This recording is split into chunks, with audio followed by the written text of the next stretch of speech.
Oh boy. All right, my camera doesn't want to work again. Hello, everyone, and welcome to the first ever high score from Final Boss. Today we'll be talking about Cyberpunk 2077 and how CDPR made a wonderful game at the wrong time. My name is Glenn, of course, and I'm here with a good friend, as always, unfortunately, AJ. Whoa, under the bus already. Already, you got to get it. And then joining us for the first time, and hopefully not the last time, is another good friend, Thomas. What up? What's up, dude? How are you?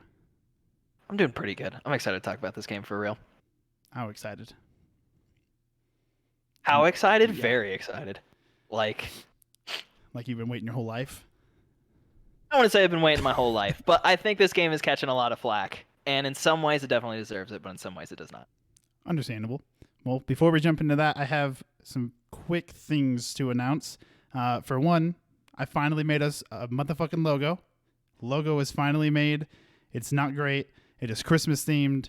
Y'all are gonna like it, okay?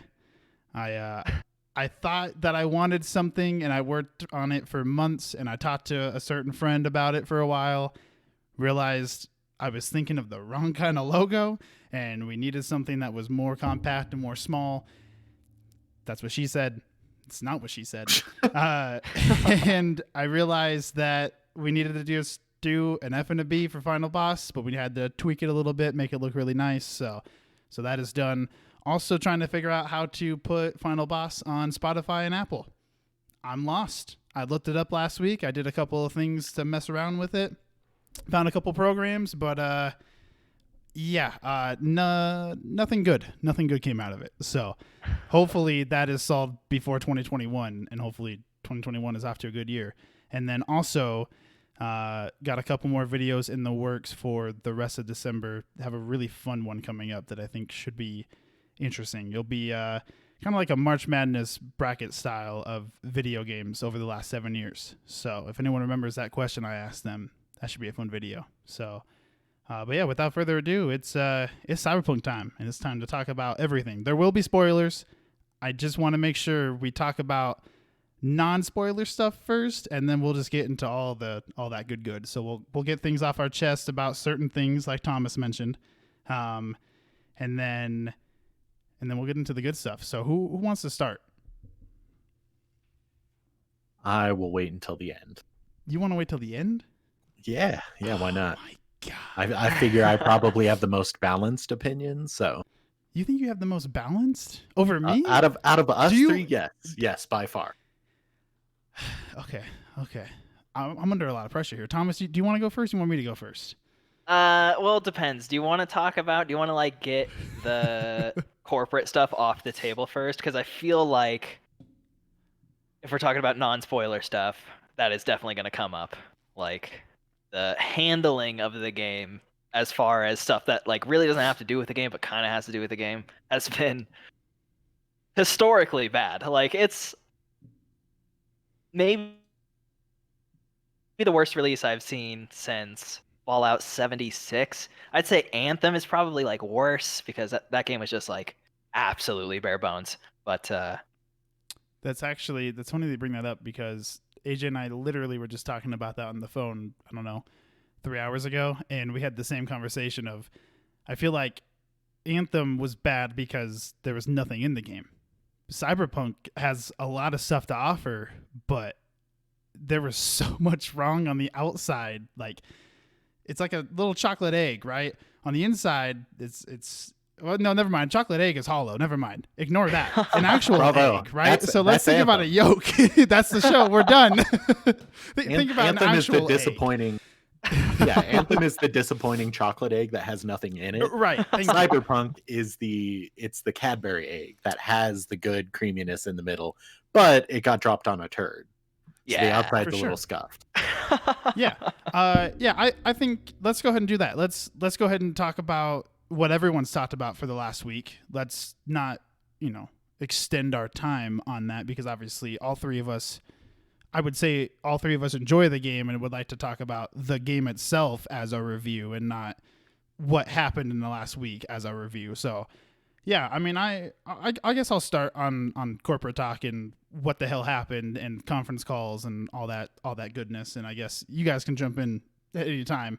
I had to pull up my my beautiful 14 paragraphs because I wrote a lot. Because okay. I had a lot of opinions as soon as I started playing the game. I guess when the game was coming out for the last, I don't know, since April, I've been talking about I was going to buy the game on PC no matter what.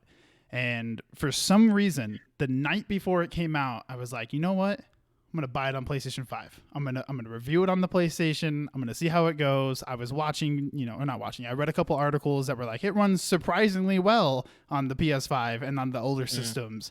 And, I watched their gameplay that they posted, I want to say a week or two before the game came out. I think it was part of their Night City Wire. And from PS4 Pro to PS5, it looked better. But it definitely was not like a PS5 upgrade by any means. And I feel like for some reason I thought it was going to be, and I just kind of forgot in the back of my mind, like, oh, PS5 upgrade isn't until next year. I just bought a PS4 game that runs better, which I'm very aware of AJ and I being able to play on PS5 and having at least a better time than PS4 users. I have a friend that bought it on his PS4 Pro, and the thing crashed way more than it crashed on me. The resolution, the frames, so I don't even want to talk about the frames on PlayStation 4 and PlayStation 4 Pro. I mean, the poor guy was getting, I mean, I don't know if he told me, but watching videos and watching people talk about it on Twitter were, 15 to 25 frames per second? They would barely hit 30, if that. And lucky bad for me, I was hitting 60, which, made the game definitely more playable. But it also, I kept sitting there and I was like, damn, like I am definitely playing a PS4 game on my PS5. And that was a little unfortunate for me personally. But I mean, I guess we'll get there when we get there once we have... I'm having camera problems all night. I don't know what's going on, but we'll get there when we get there with the PS5 version, and hopefully it's sooner than later. But yeah, I so a lot of my paragraphs early on were talking about how the game looked really good at some parts. Like it looked like it was supposed to be a PS5 game, and then it slaps you in the face and reminds you that it is a PS4 game at its core. I had an issue where I was fast traveling a lot and I didn't want to, but if I drove around, it looked like almost damn near a PS3 360 era game because it was trying to load in everything so fast and nothing was like, it didn't look right. And I hated that because I'd watch people on PC and they're driving around and, they're having a better time and it looks decently better, depending on what PC you have. But yeah, I think it's unfortunate. I want to know, all three of us have talked about it separately, about how CDPR devs definitely, they're the ones making the games. And for them to delay it the last time they did and to delay it the 21 days and they were like, hey, we have nine shippable copies of this game that we need to play test and make sure it runs right and get all these things, pounded out. Give us 21 days. It might seem like it's not possible, but give us 21 days. So everyone did. And then the game came out, and it came out in the state that it did. And I think it's interesting. I for one, I would have liked this game to be delayed until next spring at least. I would have been fine with a delay. I know a lot of people on the internet would have been pissed off and more death threats, and CDPR doesn't deserve that. No one deserves that. But yeah, I don't know. I talked to Austin about it and I said, I kind of feel like it's damned if you do and damned if you don't. If they delayed it, people were pissed. They released a broken, unfinished game, people are pissed. And now the best part about that is you have people on the internet who have bitched and complained for months about, hey, stop the crunch, stop making them do crunch. And then the game came out, doesn't work properly. And now everyone's like, oh, get back on it, start working on it, fix this damn game. And I'm like, you got to make up your mind. Do you not want crunch or do you want crunch? Like, I'm confused as to what the hell you people want. But yeah, I don't know. I definitely feel like it was damned if they do and damned if they don't. I mean, it's truly unfortunate. I think at its core, Cyberpunk has a lot to offer. It is the story is there. It's made by the people that have made, all three Witchers. And I, for one, loved Witcher 2 and I loved Witcher 3.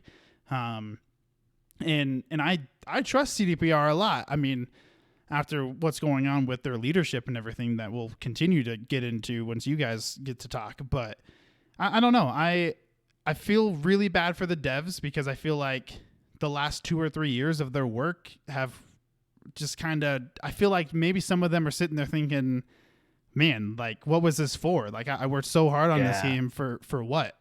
And, it sucks. I truly wish that they were able to delay it, and I hope for the best for CDPR. I hope that they can recover. I hope they have a comeback story, and I hope that the number one thing I was scared of, and I kept going to Steam and I went to Metacritic, I'm terrified of The Witcher 3 getting review bombed because that game is wonderful, and I really hope douchebags don't ruin that. But yeah, I have more to say, but I'm going to let you two jump in and give your thoughts and whatnot, and then we'll continue. If you want to go first, AJ, you can. Oh no, I was just gonna say you go ahead, man. I agree with a lot of what you said. Like, I want the best for him too, and it does suck that, like, out of all the companies, like, I really do like CD Projekt Red, and I really did like The Witcher, but there were things about The Witcher that I could not get past, which, like, don't lynch me for saying this, but I played through The Witcher like 80% of the way through The Witcher 3 different times, and 3 different times I could just not do it anymore. Like, the combat system did not do it for me in The Witcher, and I just played it too late. Like, I didn't even play it near release, which is, like, part of the problem. So, like, by the time I got to it, it just had, like, kind of aged a bit, and it just, like, it was such a game for me in every way except for the combat, and I just, like, I kept trying to get through it, and I just couldn't. And so my hope with Cyberpunk, like I texted you about, Glenn, was, like, I just want a fun game with a cool Cyberpunk world, and, like, Right. if it's anything like The Witcher, it's gonna be dope for me. Like, I just want The Witcher, but with an updated combat system, or, like, a combat system that I enjoy. And I think I got that. But I think a lot of people didn't get that. And that's another thing about the, like, corporate handling of Cyberpunk, is I think this game was advertised really wrong. Like, I just I think the advertising department did a fantastic job. They obviously generated hype. Like, people were pretty excited for this game, but I also think they just, like, didn't necessarily convey the things about this game that make it a game that I really like. And I think they were focusing on, like, buzzwords like immersion and stuff like that. So I think a lot of people were going into this game expecting, like, a Red Dead Redemption, and it's much closer to, like, a Witcher or a Fallout or a Skyrim or something like that. And it definitely does have the, like, CD Projekt flair of, like, the story is really engaging and the side missions are, like, it's unfair to even call them side missions at a point. Like, they're the game to me. Like, it's what made the game for me. AJ and I said the same thing. Yeah, like, the side missions are, like, honestly more intriguing than the main story a lot of the time for me. But, like, I just don't think a lot of people who were, I don't want to say jumping on the bandwagon right before this came out, but, like, the people who were starting to get interested, I think, were expecting a completely different product than they got. And I think people would have been able to look past it and see the game for the things that it offers if they hadn't botched the console launches the way they did. And, like, from what you guys are saying and from what I hear, like, the PS5 and the Xbox Series X, like, can handle it at least, and it's not, like, just terrible. But I mean, we were talking about this earlier when you were saying that, like, you guys like the game, but you were saying you think, like, I really like the game. I think one of the reasons I really liked the game is because I played it on the thing that it was made for. Like, I was playing a PC game on PC, and, like, that's not me trying to be, like, PC master race, but, like, the interfaces are designed for mouse and keyboard. The way you, like, activate the elevators is with your mouse. Like, it definitely feels the most like a PC game of any game I played recently. And I think this is going to be unpopular, but I think they might have, if they would have focused on the PC version more, or maybe the PC version and the next gen versions, and then delayed the last gen versions, I think they would have maybe gotten a better rap than they did. But like, it's like you're saying, like, damned if they do, damned if they don't. Like, they put themselves in a really sticky situation, and like, definitely highlight and underline they put themselves in a very sticky situation. But I think now that the game is out, it's unfortunate because like we were talking about earlier, like, it's the media and the social media and the people around the game, the like hype machine that's turned into a media machine is now just geared to tear down the game in a lot of ways. Right. And I think it has a lot less to do with the game itself and a lot more to do with the stuff around it, which, don't get me wrong, is a very, very reasonable gripe. Like I texted you about, there was a point after the first patch, weirdly enough, but there was a point where I could not play the game without it crashing. It was so annoying. Like a dozen times after the first patch, like, it started off slow. Like, it started getting a little buggier, a little glitchier, and I was like, weird. My game wasn't that buggy, wasn't that glitchy for a long time. And then like it started crashing every now and then. I was like, okay, annoying. And then it was pretty spaced out. I'd say every like 2-3 hours I was getting a crash. Then the window started shortening, and then it was like every hour I was getting a crash, and then it was starting to get really annoying. So I turned down my settings, which I really did not want to do, but I did, just to see if it would help at all. And then it was like, it hit the fan. Like, I could not play 5 minutes without the game crashing. But that's the moment where I realized two things. One, I completely understood all the like people who were very excited for this game and didn't get the experience they were hoping for, because I was like, I want to play this game. But I also realized how much I liked the game because I just kept relaunching it like a psychopath. Like, it would crash every 5 minutes and I'd just be like, please, and I'd like relaunch it and try to play it again. But like, I just couldn't, like, it wouldn't work for me. And it wasn't like it was their fault, you know what I'm saying? Like, it was their bad. And then I ended up just thinking randomly, like, in the last ditch effort, I thought to validate my files using Steam, and it found 7 corrupted files. And it was like a 45-minute update.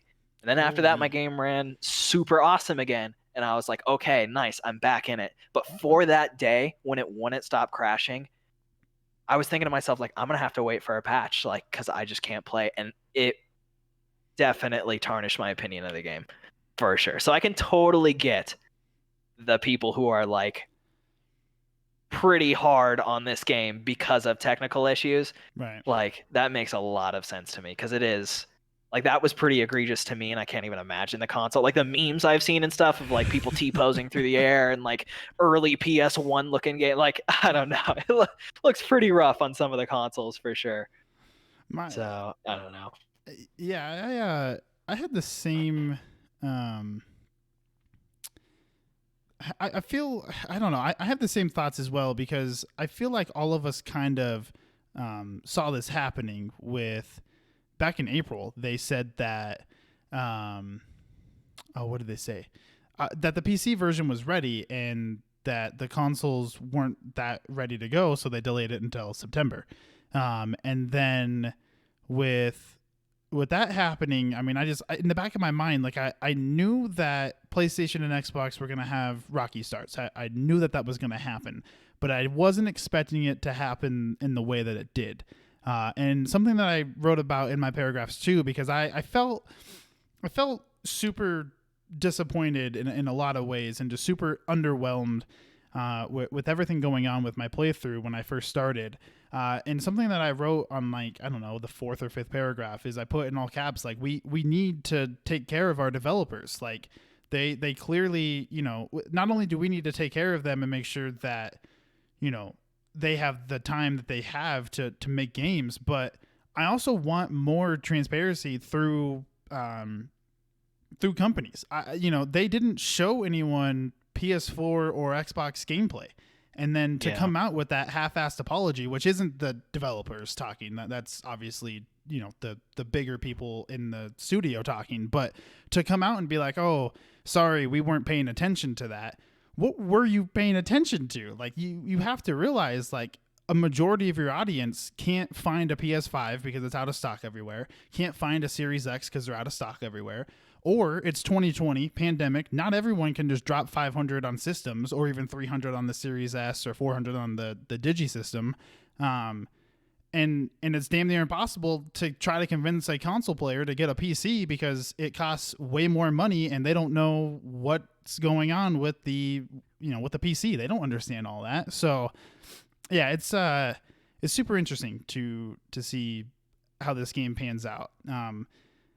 Yeah, I don't know. AJ, where are you at with everything? I mean, ultimately, it's tough to kind of analyze everything that's going on with this game right now because of all the drama behind it, and like it's weird to have opinions about the production and the advertising because at the end of the day, I feel bad for the devs and I'm pissed off at the leadership of CDPR for any of this happening. So I mean, it's interesting that that the game came out in the state that it did, and you're essentially seeing employees get crunched. You're seeing management say things that obviously are not true, and then you're getting all of a sudden a week or two before launch, people not able to show their own footage, not able to play versions outside of the PC version, and then the game comes out and it basically was only released for PC. Like in all reality, sure, it came out and it's playable on other things, but it's not a actual release. Yeah, it's a PC release. Like, yeah. I mean, and on PC, even on PC, where right now you can say it's the best experience and you can get all these insane visuals and you'll see these gorgeous screenshots that you cannot believe are from a video game. Even on that version of the game, people are still crashing. You're still seeing hundreds of bugs. You're still seeing all of these things that are on the PC, they're hampering that experience. But on the other systems that it was released on, it's detrimental. It's borderline unplayable in a lot of circumstances. So I mean, it's personally, I love the game. I think it is fantastic in terms of a lot of the things. There are some design choices I don't like, and some ways they decided to kind of deal with the more RPG numbers based side of the game that I'm not a huge fan of. But at the end of the day, I really enjoy it. I just don't enjoy the experience of playing it. The game reminds me constantly that it is a bad product, not that it is a bad game. And that is the most like damning thing that I think has happened from this. And ultimately it's super damaging to CD Projekt Red as a whole. Like it's going to be looming in the back of everyone's minds for their next 2, 3, 4, 5 game releases. Like, who knows? This isn't the kind of launch that just goes away and we all just move on and, oh no, they're amazing, give them all the benefit of the doubt. No, like Bethesda, I think, is the most analogous other company there, where they screw up all the time. Their games come out and they're buggy messes all the time, but they kind of earned that with the scope that they build in games over 20, 30 years. Like, yeah, they earned it since my childhood. And even them, I don't think it's excusable. Fallout 76, there was no excuse for that game. That was a product that should not have been released. Yeah. Fallout 4, arguably, a lot of the same issues. Fallout 3, a lot of the same issues. So it's one of those things where even the companies that have a reputation of that, they're barely getting away with that stuff nowadays. And a company that had, I would say, a near flawless reputation, all they've done is they've shotgunned themselves in the foot. Yeah. And it's super disappointing. It's like that phrase that parents will say to their kids where it's like, I'm not mad, I'm just disappointed. And like, I hate that I have to feel that way, because I legitimately feel bad for the devs. Like, me too. They're awesome. They've worked their ass off. I'm sure some of them put their blood, sweat, and tears into this. The aspects of the game that they worked on are pure dream projects for them. But the management and the company side choices that went behind a lot of this it's just tarnishing the entire thing. Yeah, no, I agree. I think you and I had the same opinion on that as well. Is, from Bethesda, I feel like, Thomas, you probably expect it from Bethesda as well nowadays, but you expect their games to be to some degree broken or just not feel like they're finished games. I mean, they have an engine that's been the same since 2006. So I mean, what do you do with that? So hopefully Xbox money helps them, and hopefully they're no longer like for me in terms of game companies, like Bethesda is damn near the bottom and CDPR is damn near the top, because CDPR has always cared about their games. They've always wanted to make sure that, you know, obviously it's really impossible to make like a perfect game. So I'm not going to sit here and say that The Witcher 3 is perfect or Witcher 2 is perfect or any game is perfect. But when you look at Witcher 2 and you look at Witcher 3, you know that those games are super well done and, you know, they take their time. Witcher 3 on PC, as far as I know, had a lot of bugs on launch day. And AJ and I were also communicating about that in terms of comparing it to Cyberpunk and how everything else went. But, you know, I feel like with all the bugs and everything, I almost said CBR, Cyberpunk is the best Bethesda game I've ever played. Yeah. in a weird way. Like it is almost the best Bethesda game I've ever played. So No, I know exactly what you're saying. And me and Bethesda don't get along. I mean, I've never cared for the Elder Scrolls. I've never cared for Fallout. They're a dope publisher. I like Doom. I like Wolfenstein. I liked Evil Within. But anytime they make a game, I just don't care to play them. So that's where I'm at with that. But yeah, well, I think there's. You're good. I'm sorry. There's this huge like kind of comparison that people always make where you either try to make something, you try to make the best product that you have in mind, and it either ends up being super shallow but very wide. Like if you think of it like a body of water, it's either wide and shallow, or it's super narrow and super deep. And I think most game developers nowadays, they're trying to make something in the middle where it's not too shallow, it's not, you know, it's not too narrow. They're trying to like hit this perfect spot in the market where it can bring in the hardcore users that, you know, really want this intense, deep experience, but it can also bring in the more casual users who aren't going to be scared away by like a bunch of nerd RPG numbers and crap being thrown at them. Right. And I think that's kind of, you know, this was CD Projekt Red's first huge attempt at trying to shoot somewhere in the middle, because arguably, even though The Witcher has wide critical reception, it is a much more dense game with a narrow audience comparatively. And I mean, they just kind of bumbled. There are some aspects of this game that are super amazing, super deep. You want to dive way down that rabbit hole, but there are other parts that are just like, you completely overlooked this. You overlooked how you laid this out. You overlooked how you weave these things together. And it like kind of makes you wonder where the production was at that time, because you kind of feel like parts of it may have been ragtag shoved together just to get the product out the door. Yeah, for sure. I think oh fuck, I just lost the thought. Oh, I had a really good thought to jump in there, and now I'm lost. I lost it. Typical Glenn. Dude, so good. I can jump in while you think, you're say that with what you were saying about some things having depth and you just want to dive into them, there are some things that I want to have more depth that just didn't pan out as well. And like, I don't know. This is coming from a place of me saying I really like the game, but there are aspects of it for sure, like you're saying, where like it really does feel like they just cobbled it together as quick as they could to say that it was in the game.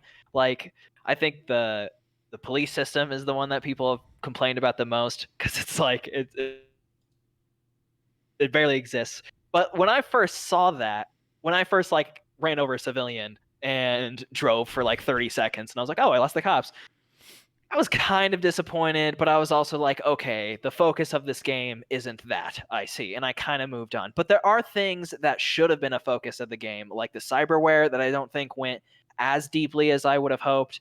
I don't know.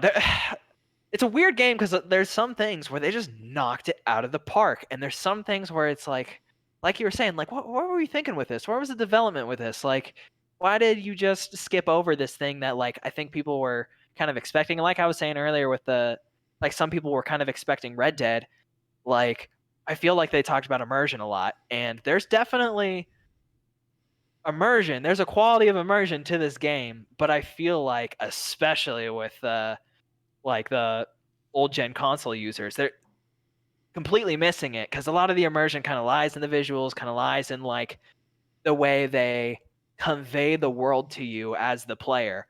And in some ways they nail it, in some ways they don't. And I don't know. It's a weird balance. It's like just there for me, just there, but like it almost fell short. Yeah, and there's a lot of that when we get into kind of spoiler stuff. There's a lot I can dive into with that. I mean, there are some things you can't talk about without it just ruining stuff. But yeah, I mean, there's a lot of random stuff where it's just like, I wish why didn't this go here? Why wasn't this? Why didn't I think one of the bigger criticisms is why didn't I have to do these things? Like, why are these things considered optional and these are considered mandatory, even though this optional thing is way better than the mandatory thing? And the mandatory thing is just, it's boring getting me from point A to point B at this time. Yeah. And it's stuff like that just really kills me, to where even if we assumed, let's assume this came out and it didn't have the crazy bugs.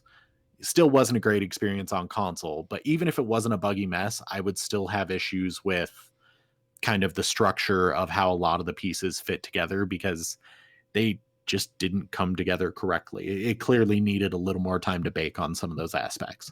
Definitely. I found my thought, by the way, after Thomas brought up being in depth.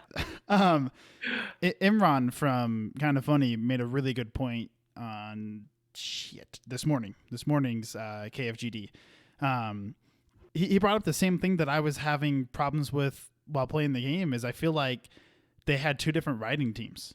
I feel like one team was A team, and then the other one was, hey, let's call them the B team. They got to finish this for us, because I find myself really digging the story in a lot of parts. And then there's certain dialogue options that just kill it for me. And I don't know if it's because I read something as what I would like think it's how it should be said, and then V says it and it's like, whoa, like, hold on, that was the total opposite thing. Like, you came out as a dick. I wanted to be nice about that. What do I do?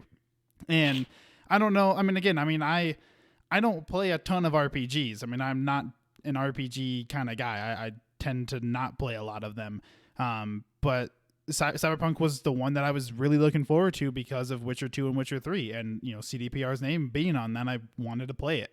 And yeah, I find myself in a lot of times, especially once we get into the good, is there's a lot of stories that they tell that I don't know, like they do a really good job, and then they have one thing that just takes me out, and I'm like, what was that? Like, why? Yeah.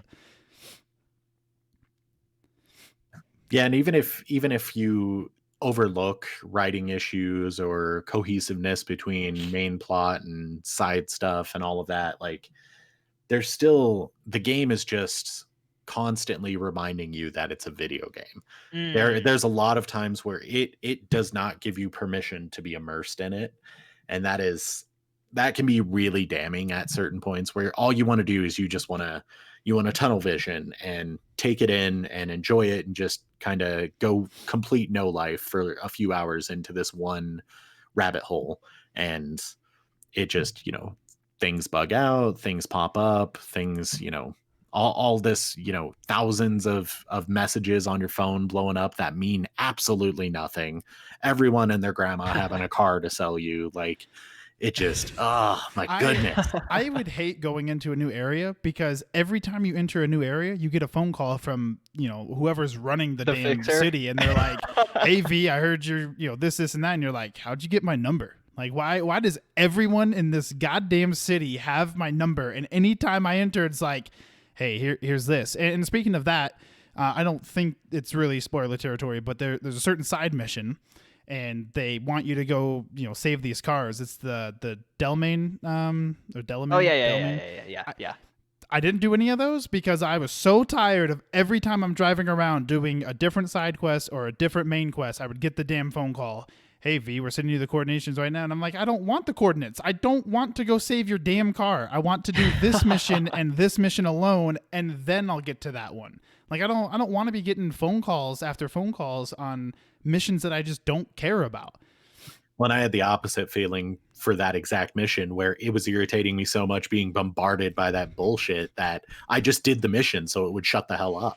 And you know what's funny about that is Austin told me to do that. He was like, hey, I just did them. You need to do this too. You need to just get them over with, and that way you don't have any more phone calls. And in my head, I'm like, I just don't want to do them. Like, well, if it wasn't so irritating and naggy to get you to do the mission, I would have really enjoyed it. It was a funny, quirky little mission. And that's what but the fact that it just constantly barked at you for like a half an hour to go do it, it's like, oh, come on.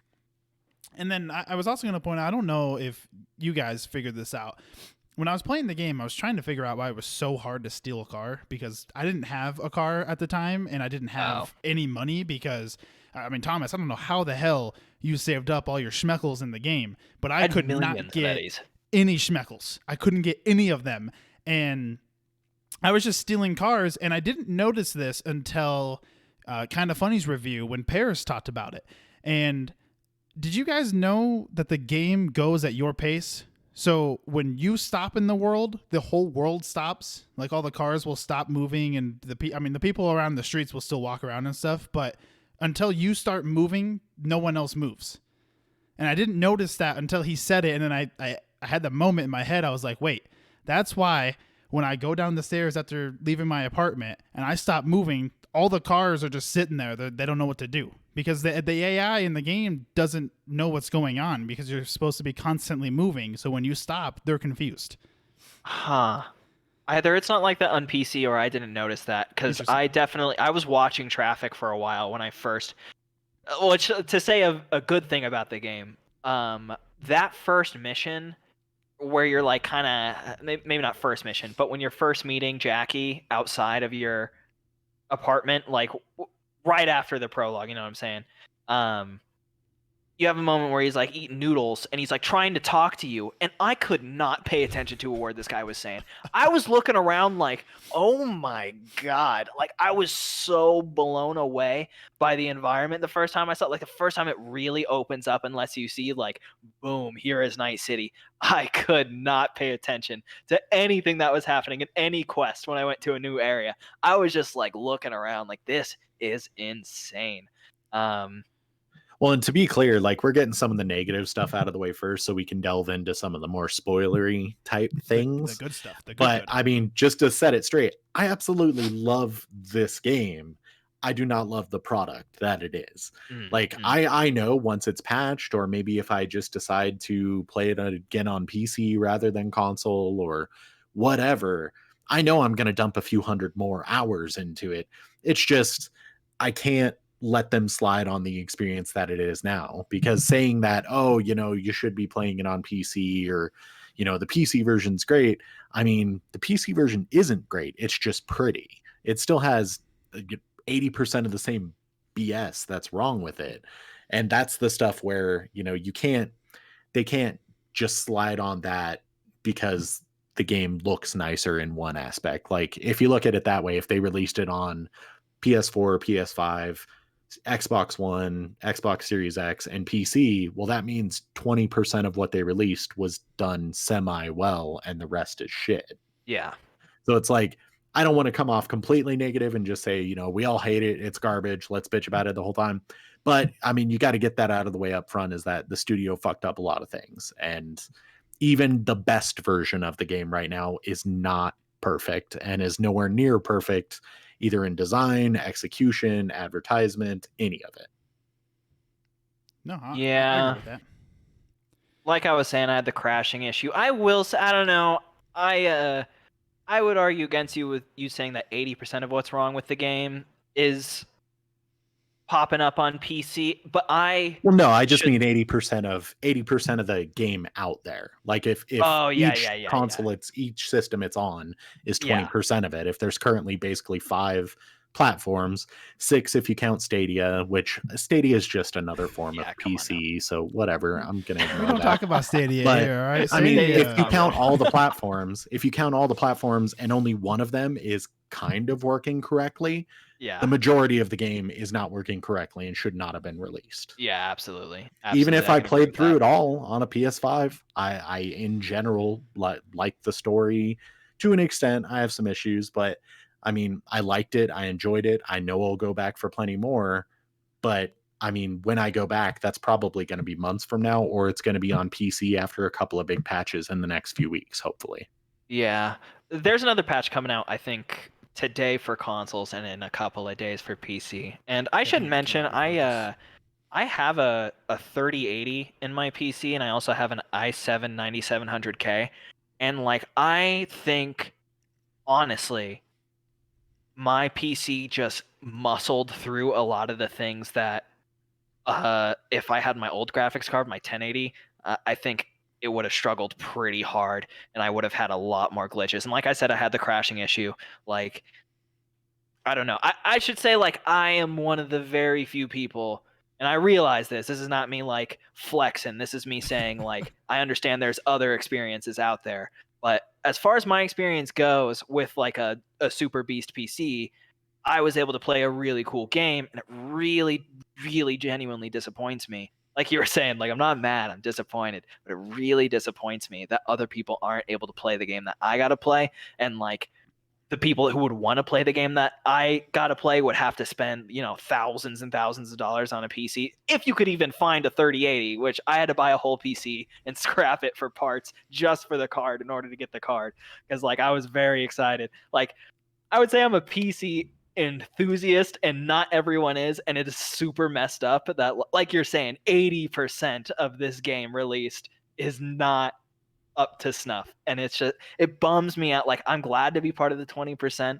Don't get me wrong, I'm glad I got to play this game and experience the game that I got to experience, but it kind of, like, I don't know, every time I see something on YouTube or like a thumbnail or whatever where people are like bagging on the game, like, part of me wants to be like, oh, come on, it doesn't deserve that. But part of me is like you were saying, what did they like expect in a way? Like, they released it pretty broken. I think they had those days to like try to fix it. I think they knew well enough that it wasn't where it should be by not letting people show their own gameplay, not showing any console gameplay. I think they kind of knew what was going to happen. And I would like to say benefit of the doubt that they thought they could fix it in time, but like I also Yeah. feel like that falls on to management, right?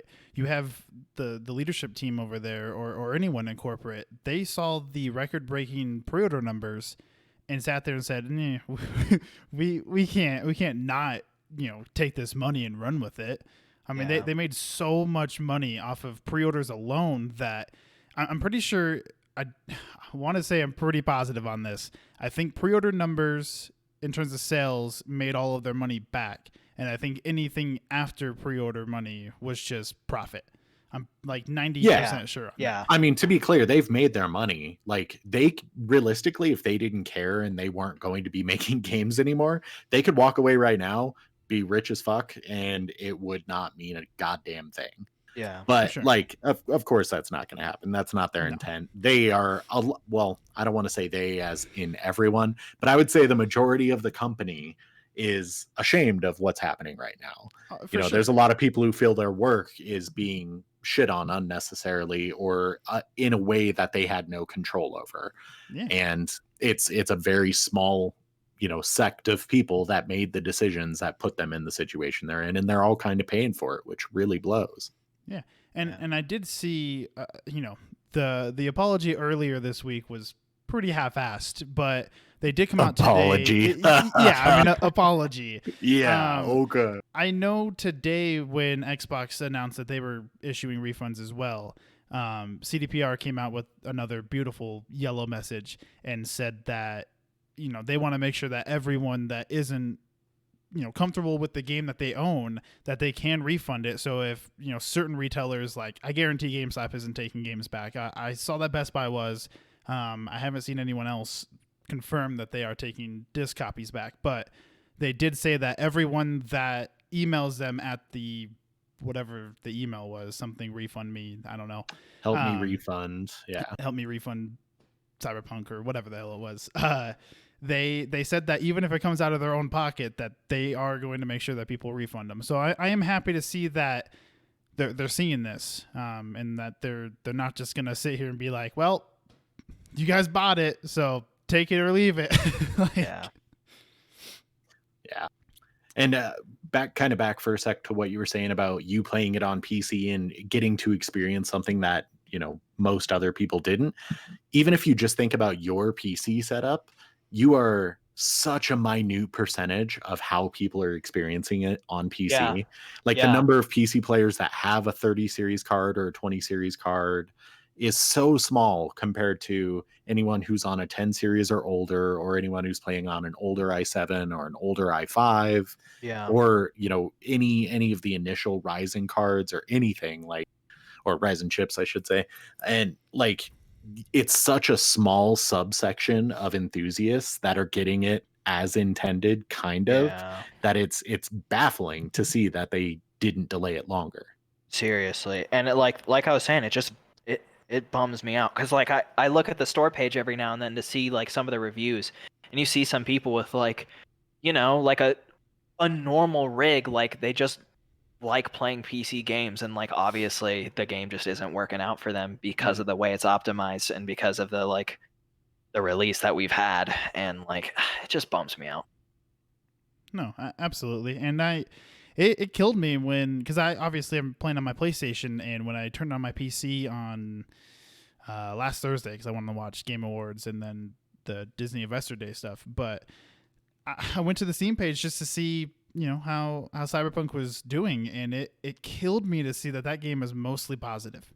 Like, Witcher 1 is very positive, Witcher 2 is very positive, Witcher 3 is overwhelmingly positive, and then to see, you know, another CDPR game be at mostly positive just breaks my heart, because they deserve to have a great game. And something that I told Austin and then also AJ earlier today is it hurts me that a week later, you know, most games get to celebrate, a lot of people get together and, you know, talk about the game and talk about how much fun they had and, you know, just raving about the game. And instead, majority of the players a week later are getting refunds back for their game. They're not playing the game anymore. They're disappointed with the game. Like, there is no celebration. And that kills me for those devs that have worked their asses off during the crunch times, during the last 3 years. Like, it kills me to see that this project that they've been working on and so excited about is not what the outcome was supposed to be.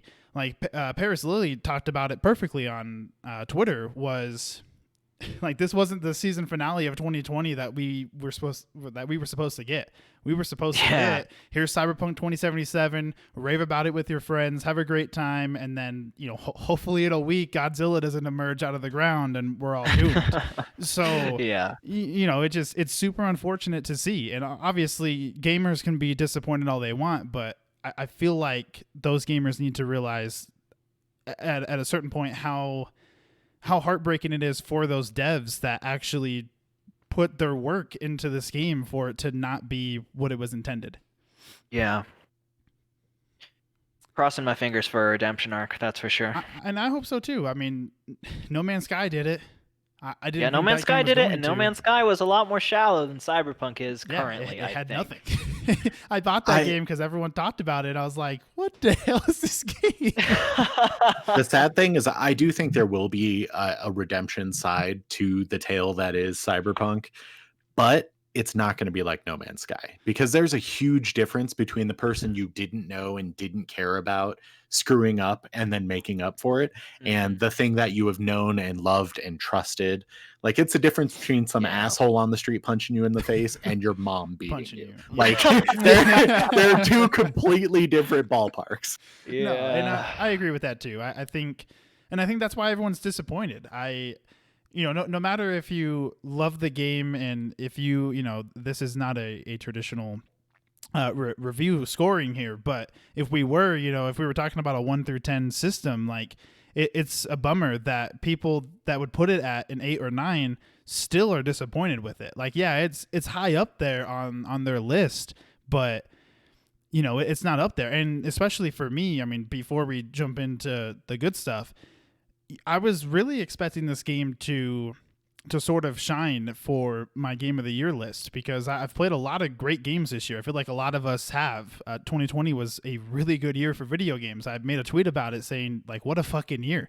There's been so many great games that have come out of this year. And, you know, obviously I have a number one that I won't reveal here, but, you know, my number two was Ghost of Tsushima. And I thought maybe Cyberpunk could take it, because I've been expecting this game for so long. And Ghost is definitely, to me, I enjoy that game more than I enjoy Cyberpunk. But Cyberpunk is still a very great game, and I look forward to playing more playthroughs and diving deeper into that world once the time is right. Yeah. I'd say Cyberpunk is my game of the year, but that's fair. That is with the preface I said earlier of, like, I am one of the very few people who was allowed the experience of saying it's my game of the year, because, like, so many people just weren't even given the chance. And, like, yeah. Are we about ready to get into the good stuff? I think so. I forgot to ask this earlier. What did everyone choose life path? I think Nomad. I don't know what AJ. You did Nomad, and then you did Street Kid. Right? Okay, and I did Corpo. So look at that. Perfect trio. Perfect trio. Oh, yeah. That's why I don't know what the hell you're talking about, Jackie eating noodles, because Jackie wasn't eating no noodles on my gameplay. Oh, weird. Okay, yeah. Yeah, I was like, yeah, I definitely don't remember Jackie eating noodles. I guess that's a Street Kid thing. Cool. So that happened in mine too. I think there's a few things that are a bit varied. I don't know. I mean, me and Jackie were friends right off the bat, because I think Nomad, you have to go and find him, and then I think Street Kid, he like almost robs you, right? That's how you starts. Yeah, he tries to mug basically. you. Yeah, I pretty don't know. much. I haven't looked at any gameplay other than like the first 2 minutes, and then I was like, yeah, I'm gonna pick Corpo, and we're just gonna move on. But so yeah, so we're about an hour in. I think it's time to go ahead and switch over to the good stuff. So any kind of spoilers from here on out. Spoiler alert. I mean, we're going to talk about pretty much everything that includes side quests, different characters you meet along the way. If you know, certain things happen inside of a story, we're going to be talking about that, and then overall view of the game. And then if you want to skip all this and then go to what we rate the game, I will have time codes down below in the description. So I think for now we'll go ahead and get into the good. To start us off with the good.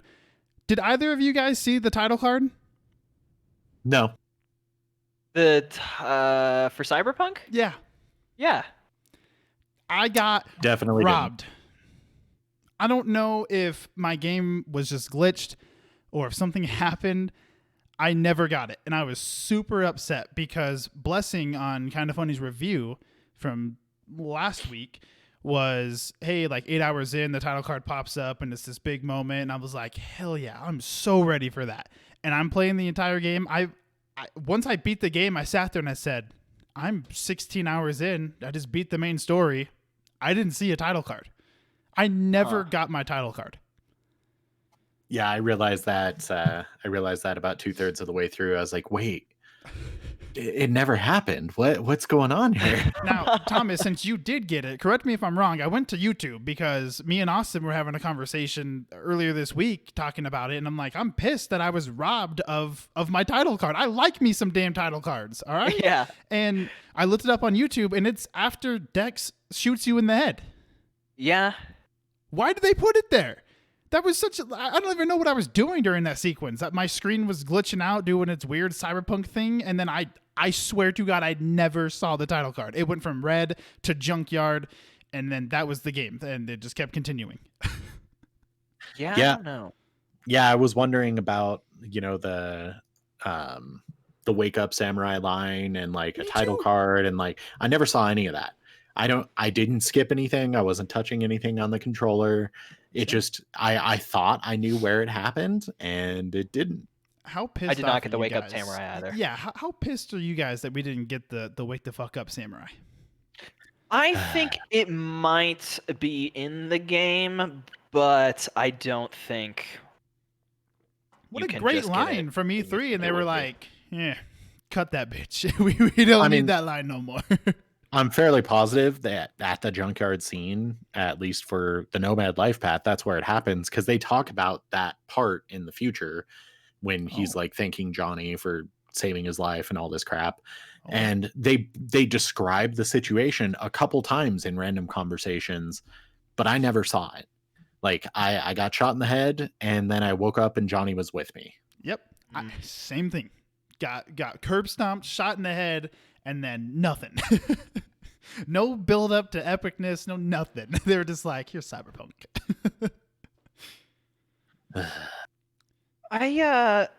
Yeah, no, I don't think I saw Johnny for the first time till after. Did you guys have the car chase like out of the junkyard and all that? Yes. Yes. So I don't think I saw Johnny for the first time till after that. Did you have a So- car chase, AJ? I'm trying to remember what happened around that time. I remember a car chase out of a junkyard. I just don't remember if it was right then. Okay. I think it might have been, but I don't know. The first like hour or two are becoming hazy to me now. I Yeah, mean, same. it was a week ago, so I mean, you know, it's so long ago. 60 hours in for both of you. Oh yeah. Yeah. I guess this is a pretty good question because it relates to certain relationships with characters. What V did you guys go with? I went with female is what I went with. I have a male V, or I had a male V. Yeah, male as well. Okay. I'm the odd one out. I wish Austin was here. But that's Weirdo. What a fine. weirdo you are. Listen, hold on. AJ said the same thing, and I need to I'm I kidding. need to figure this out real quick, okay? When playing role-playing games, all right, like Saints Row, the female chick is just that's the way to go for Saints Row. Like the female president, like whatever. That was the way to go for Saints Row 4. Like, come on.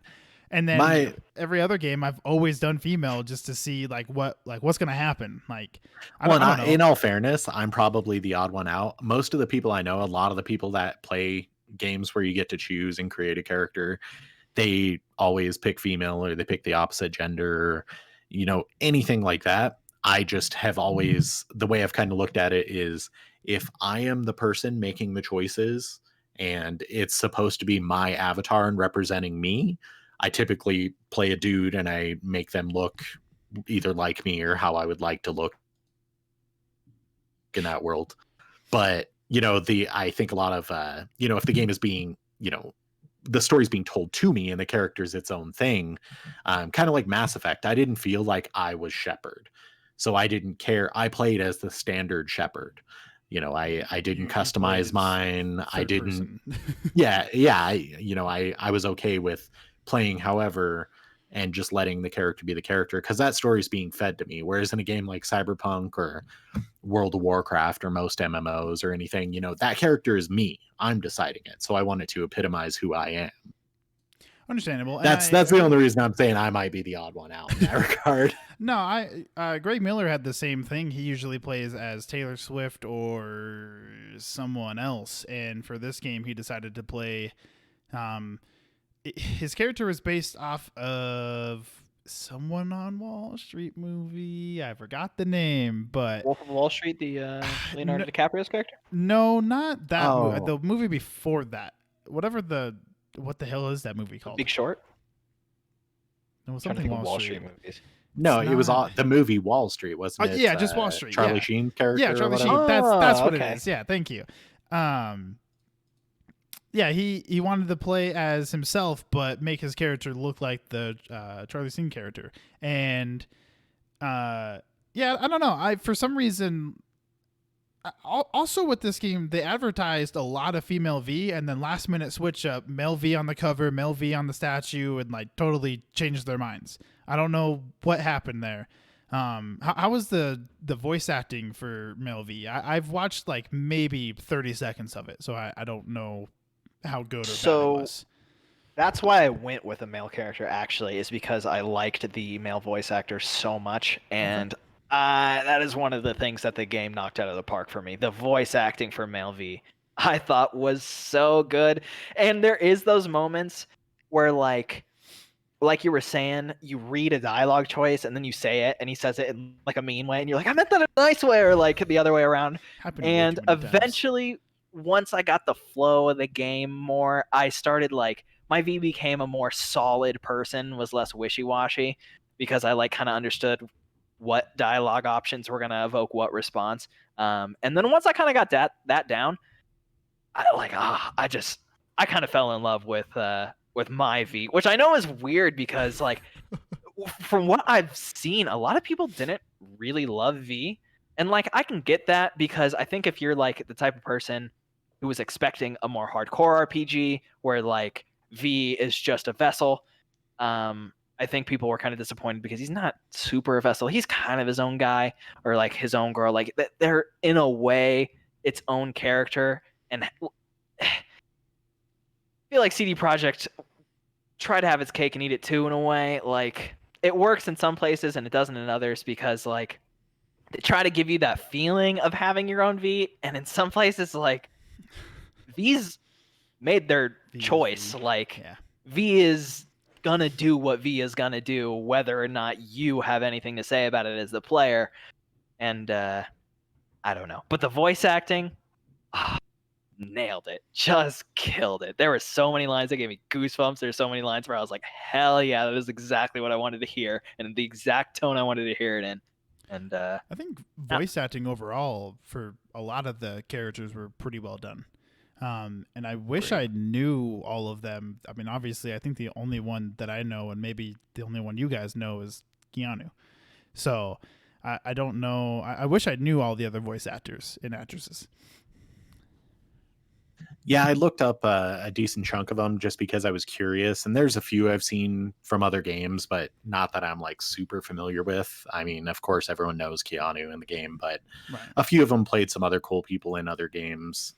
Nothing major. I personally, and this may be a PS5 issue or a PlayStation issue in general. Well, I shouldn't even say PS5. Maybe a PS4 issue, because a PS5 game does not exist. But but I had a lot of issues with the voice acting, not in terms of like the acting was bad. I think the acting, for the most part, all the main characters were fantastic. Yeah. The NPC's voice acting sucked dick. It was fucking garbage. It was some of the worst stuff I've ever heard. Just walking up to people and hearing "Hola," or walking up to someone, they saying, "Oh, where do you shop?" Like it was some of the worst generic responses that I've ever heard, and like people trying to have accents that aren't matching what they're saying, and I don't know. The NPCs were trash. The issue I have with the main character's voice acting, though, is I feel like there may be three types of voice acting that I heard through the game. And it was, you have the character, the high quality recording sound of the character. You have the like filtered tone when the character is supposed to be talking to you over comms or over your cell phone or whatever. And then there were these really weird lines that would pop up once in a while where it sounded like they forgot to record the line, and they had the voice actor go to their house during COVID and record the line in a closet and text that to them. Right. And I don't even know if it was the voice actor doing that. I feel like it was a developer, like last minute. Hey, can you do this? I don't know. I have no idea. And it was blowing my mind because that ripped the immersion out of so many awesome moments where it's supposed to be super cinematic, and I'm being talked to by either Goro or there was one with Judy that was pretty big, one with Pan Am that was big, where I'm going through this tense scene. And then all of a sudden they have the filter of them talking to me through the cell phone out of nowhere. And they're standing right in front of me. Yeah. Interesting. And I I'm had like, the opposite happen to God, me. what happened? I had phone calls where they would talk to me like they were on the phone. And then the second or third line, they were in person. And I thought it was just the game breaking on me. I didn't know if no one else had that problem. And that was the thing. It was never consistent. It wasn't the whole conversation was one way or the other. Yeah. It would be like 3 lines are normal, and then the 4th line is weird, and then the 5th line is normal again. I'm like, what is going on? Did you guys just forget to take out filler? Right. Yeah. Yeah, they go back and forth a lot. One Well, I mean, more talks on spoilers. I need to know from each of you. Thomas, I'll start with you. Who was your favorite character and why? Ooh, like I just said, it's got to be V. Like I genuinely liked V. I think it's really weird that a lot of people didn't like V. And again, I can understand why, and I think it is maybe something that needs to be tweaked as far as what dialogue options you have access to. But once I kind of got a rhythm for like the kind of V I was gonna be, and I started picking options that like went with it, my tone stopped being inconsistent, and it really helped me bond with the character. And by the end, which is another thing I should mention, is it took about 30 hours for me to really start feeling V. Like before that, I was like whatever about V. But then once he started like, and heavy spoiler talk, once the reality of I'm gonna die starts setting in with the character, I don't know. It's just something about the way his interactions went off with other characters. Like, I really felt it. Maybe not as much as like I felt it with an Arthur Morgan, but I did really enjoy seeing things through his eyes after a certain point, and it really helped make the game for me. Especially there's a line specifically that I remember because I went into body like fully, like body and cool. Like I was saying to you, like those were the things that I wanted to level up, and so I had a street kid with like maxed out gorilla arms at one point, and I don't even have the achievement for killing 100 people with guns. Like Oh I my was god. beating people to death with my hands the entire playthrough. So like I had a specific like thug EV in mind. And there was one line where like you're supposed to get information out of a guy, and it's a quest line with River the cop, Yeah. and he has them in the back in an alleyway. And like I was trying to be like tough guy V, and so I picked an option to like intimidate him, and he's like, I will fucking break your shins. Do you even understand how much that will hurt? And then the guy's like, Jesus, okay, I'll tell you what you want to know. You're talking But about like, the clerk, right? yeah, the clerk Yeah. at like the sex shop, yeah. Like, but the whole like, I'm gonna break your shit. That was about the like moment where I was like, man, I like V a lot. Like V is a funny character, and I don't know. I'd say he probably made it for my favorite, but for weird reasons. And I think that might diminish the more I do different playthroughs and see different sides of V and like the options that don't quite make sense. Which I was experiencing more at the beginning before I had like a more cut out path for him. So we'll see if that stays. But for now, I liked V a lot. I like that. I was not expecting V to be your favorite. And so far, you are the first. I mean, I've only talked to 3 people about this game, right? 3, 4, somewhere around there. And you're the first person to say V, so I'm pretty surprised by that. But for I don't good know if reasons. anyone else will say it. I mean, maybe not. I mean, hey, everyone's different, right? I mean, that's the whole point of RPGs. You're supposed to like different things and different people, right? Yeah. Hey, AJ, who was your favorite character and why? So I'm kind of torn between like how to how to judge my favorite character. I mean, I kind of have two where it's like my favorite character in terms of storyline and how I felt they impacted the experience was Evelyn Parker. Like I think her character was amazing for the overarching story, and I felt for her character more than most of the characters in the game. But if I just had to pick like favorite, it was Pan Am, like hands down. She was amazing, but like I felt Pan Am was more of an interactive main character. Evelyn was this side character that I didn't expect to give a crap about at all, and she's in the game for such a short period of time, but all of the little lore and back end stuff that you find, that all ties back to her, and there's this weird murder mystery involving her and Judy, and the whole idea of the dolls and everything. I really enjoyed that subplot.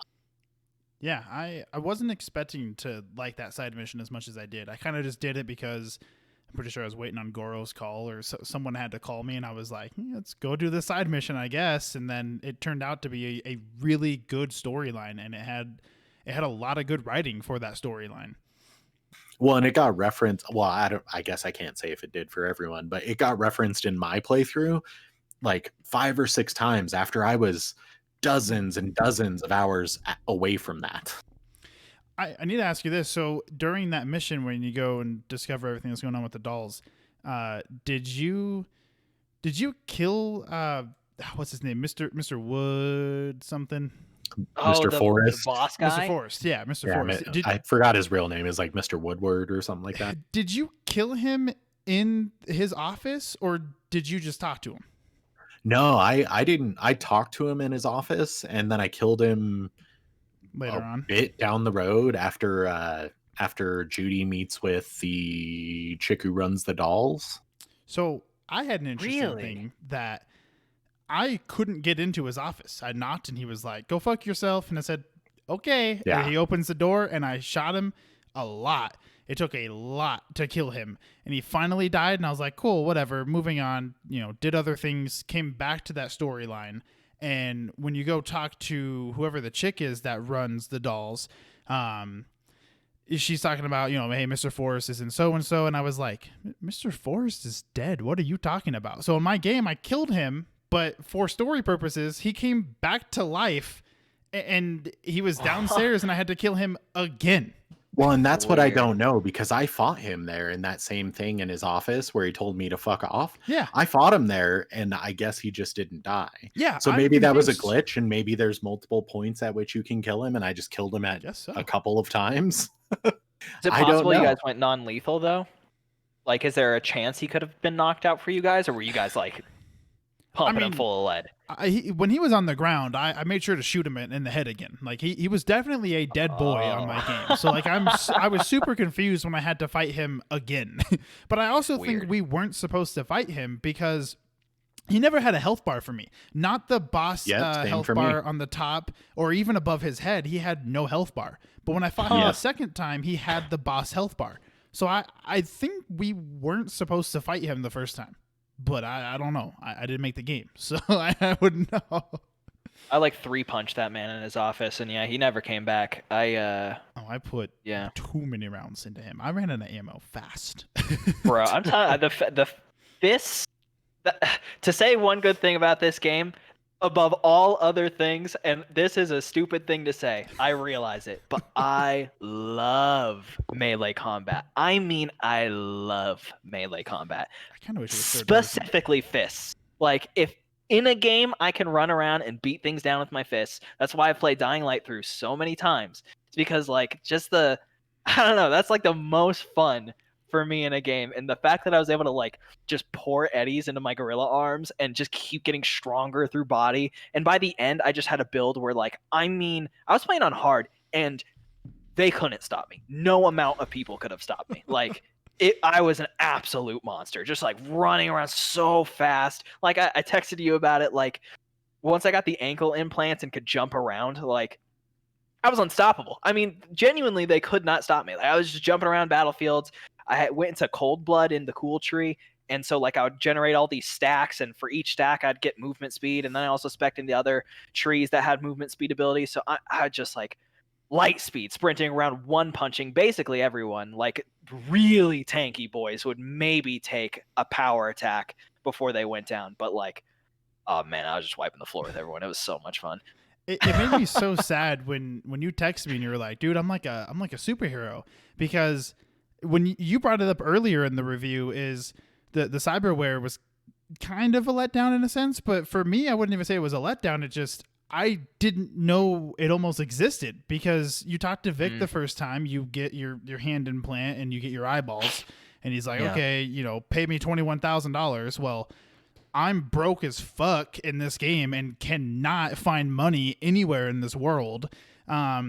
So I didn't know. I mean, and again, it's my fault for not looking around, but I didn't realize until late into my playthrough that there was other Ripper docs I could have went to get implants from. Bummer. And I didn't connect that until after I beat the game and I started doing more side stuff. I was like, oh, I could have went to, this tattoo guy. I could have went to, this person that runs the shop over here in the south or in the north. Like, there's so many other options to go to. So I never, like, I had gorilla arms for free.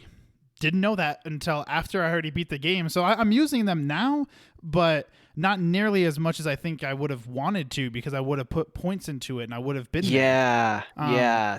And That's then a bummer. on top of the cyberware talk is crafting. I didn't know Oh. crafting was a thing until now. Like I was playing the other day and I was like, wait, there's a crafting menu. That's what all these these parts are for. And the game never. I mean, at least for me, I don't know if the game was just that broken for me, but it never explained that to me, and it killed me. That I feel like I missed out on a lot of things that most players got on their first playthrough, and I think that's what kills me the most is. I didn't have that cyberware. Like, thinking about Cyberpunk, I was like, dope. Like, I can make my V whatever I want. Cool ass blades coming out of the arms, your ankle replacements, like jumping 9,000 feet in the air like I'm Hulk. Like, that sounds like fun, Yeah. and I didn't get to experience any of that.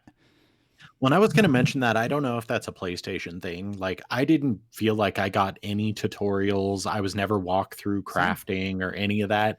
I did the crafting stuff, but I also realized I screwed up my trees really early. But I mean, in the early part of the game, I had like no money. And then after I got into crafting, I was a multimillionaire. So Yeah, and I it feel got like I to a would've point done where that. like I bought every bit of cyberware in the game. I had like max legendary cyberware modded out in every slot except for like 2 because I didn't have enough body in 2 slots. Huh.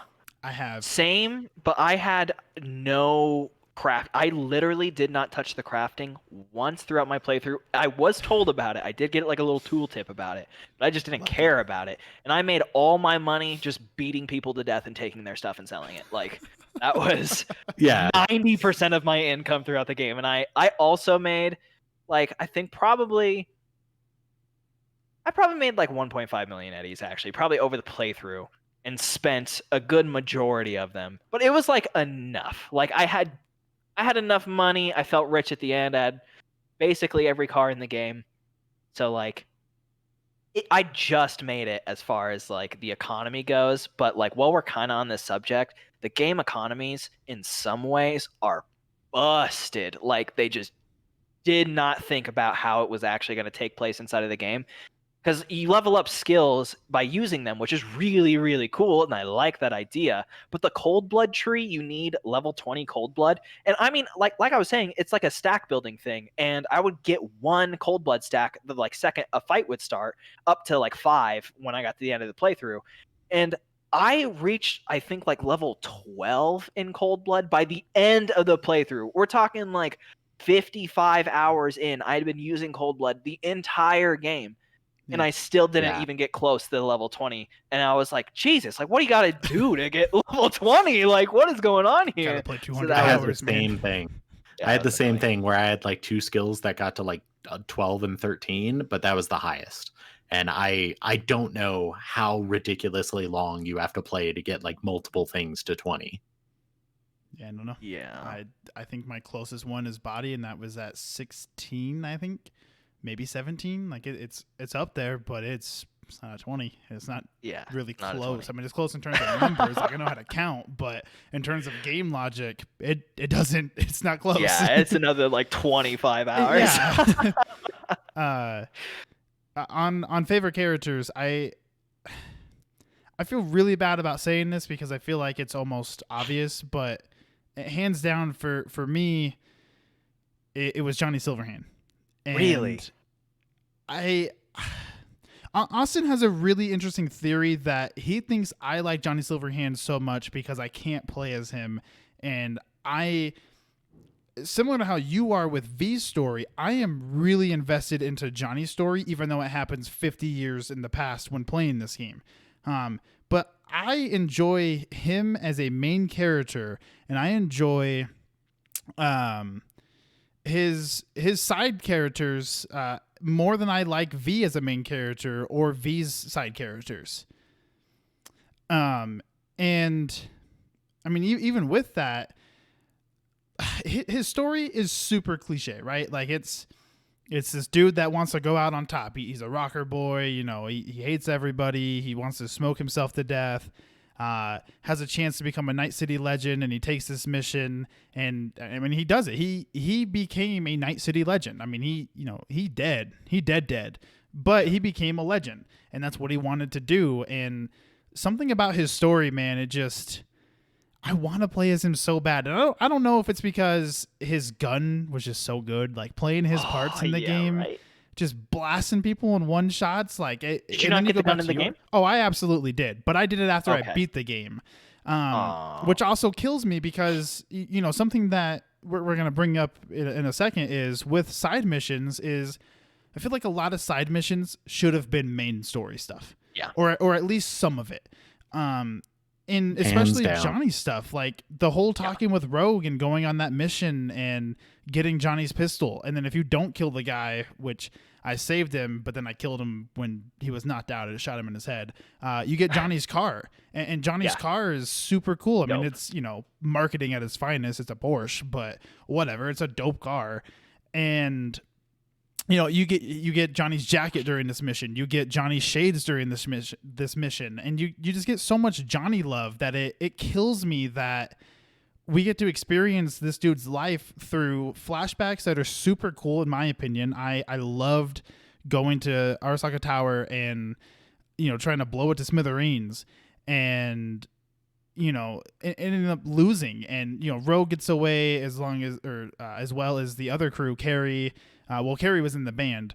And then the band mission, I don't know if you guys got that far in Carrie's side stuff, but oh my God, dude, when you break into Carrie's mansion and you take the pill and you switch to Johnny and you start just going to town on that guitar, man, it's so nice. Like I of course love, any kind of rock music, and just that little riff scene is so cool. And then Carrie comes out and you guys bond and you guys talk about everything. And then you get to set up one last gig. Like that was just such a cool side stuff for me. And I don't know, something about Johnny Silverhand is just, I don't know. I really liked his character, and I hope in terms of DLC, I really hope that we get DLC for Johnny Silverhand. I feel like he deserves it for sure. And it just kills me that he was this character that some players, when you play, you're not going to trust him. You're going to pick that dialogue that says, "Oh, I don't trust you," or you don't want to be friends with Johnny. But me, the whole time, I was trying to be buddy with Johnny the whole time. Like that was my dude, and I wanted him to be my best friend in Night City, and become a legend and burn this city to the ground. And I feel like I never got that reward. Like playing the Rogue stuff was really nice. I didn't finish her stuff. I do need to. I finished most of it. I think I'm waiting for a call or something. I don't know how the rest of that works. But finishing Carrie stuff was just so rewarding. And yeah, I can't say enough good things about Johnny Silverhand. And I feel like a close second favorite is Pan Am's character. I think her entire story arc within that side quest is just so damn good. It's well written. The voice actress that does Pan Am is amazing. The family that Pan Am has around her is just some really good characters, and I feel like that is in the heart of CDPR's writing. And I feel let down that a lot of Pan Am stuff is all side stuff. And a lot of players, I mean, obviously, I told AJ this earlier on the phone. I get that most RPGs, a lot of people are supposed to play, the side stuff, the main stuff. You're supposed to play all of it. But what kills me is I'm awful at RPGs, and I like to play main story stuff mostly, and then sometimes I'll dabble into the side stuff. And it makes me super sad that if I didn't pay attention to the side stuff, I would have missed one of the best stories in this game, which is the Pan Am arc. Yeah, that killer, absolute killer. Yeah, I mean, it's so good, and I think there's a reason why people rave about her character. Like, it is everyone's favorite right now. I mean, anyone I'd see, it's either, I mean, I've seen Judy as well, and Judy's story arc is really good too. It does involve Evelyn, as AJ was talking about. And I think Judy's a really good character as well. She was the only one that I romanced with, well, except for River. We don't got to talk about River though. But listen, I wanted the gun, man. I just wanted the gun. I couldn't tell the man no. I had to be polite, the next morning I told him, no more. The funny thing is, I never met River. Really? at all, ever. Oh, that's too bad. I He's found neat. out about that character through YouTube. Yeah, I also found him out through YouTube, and then I sat there and his name popped up, I think, on a side mission, and Austin was like, "Oh, hey, if you do his stuff, you get his gun." And I was like, "Well, Yeah, let's just right. start He was, getting he all was the like, you get to guns." sleep with him, and you were like, oh, I'm in. I'm in. I'm there.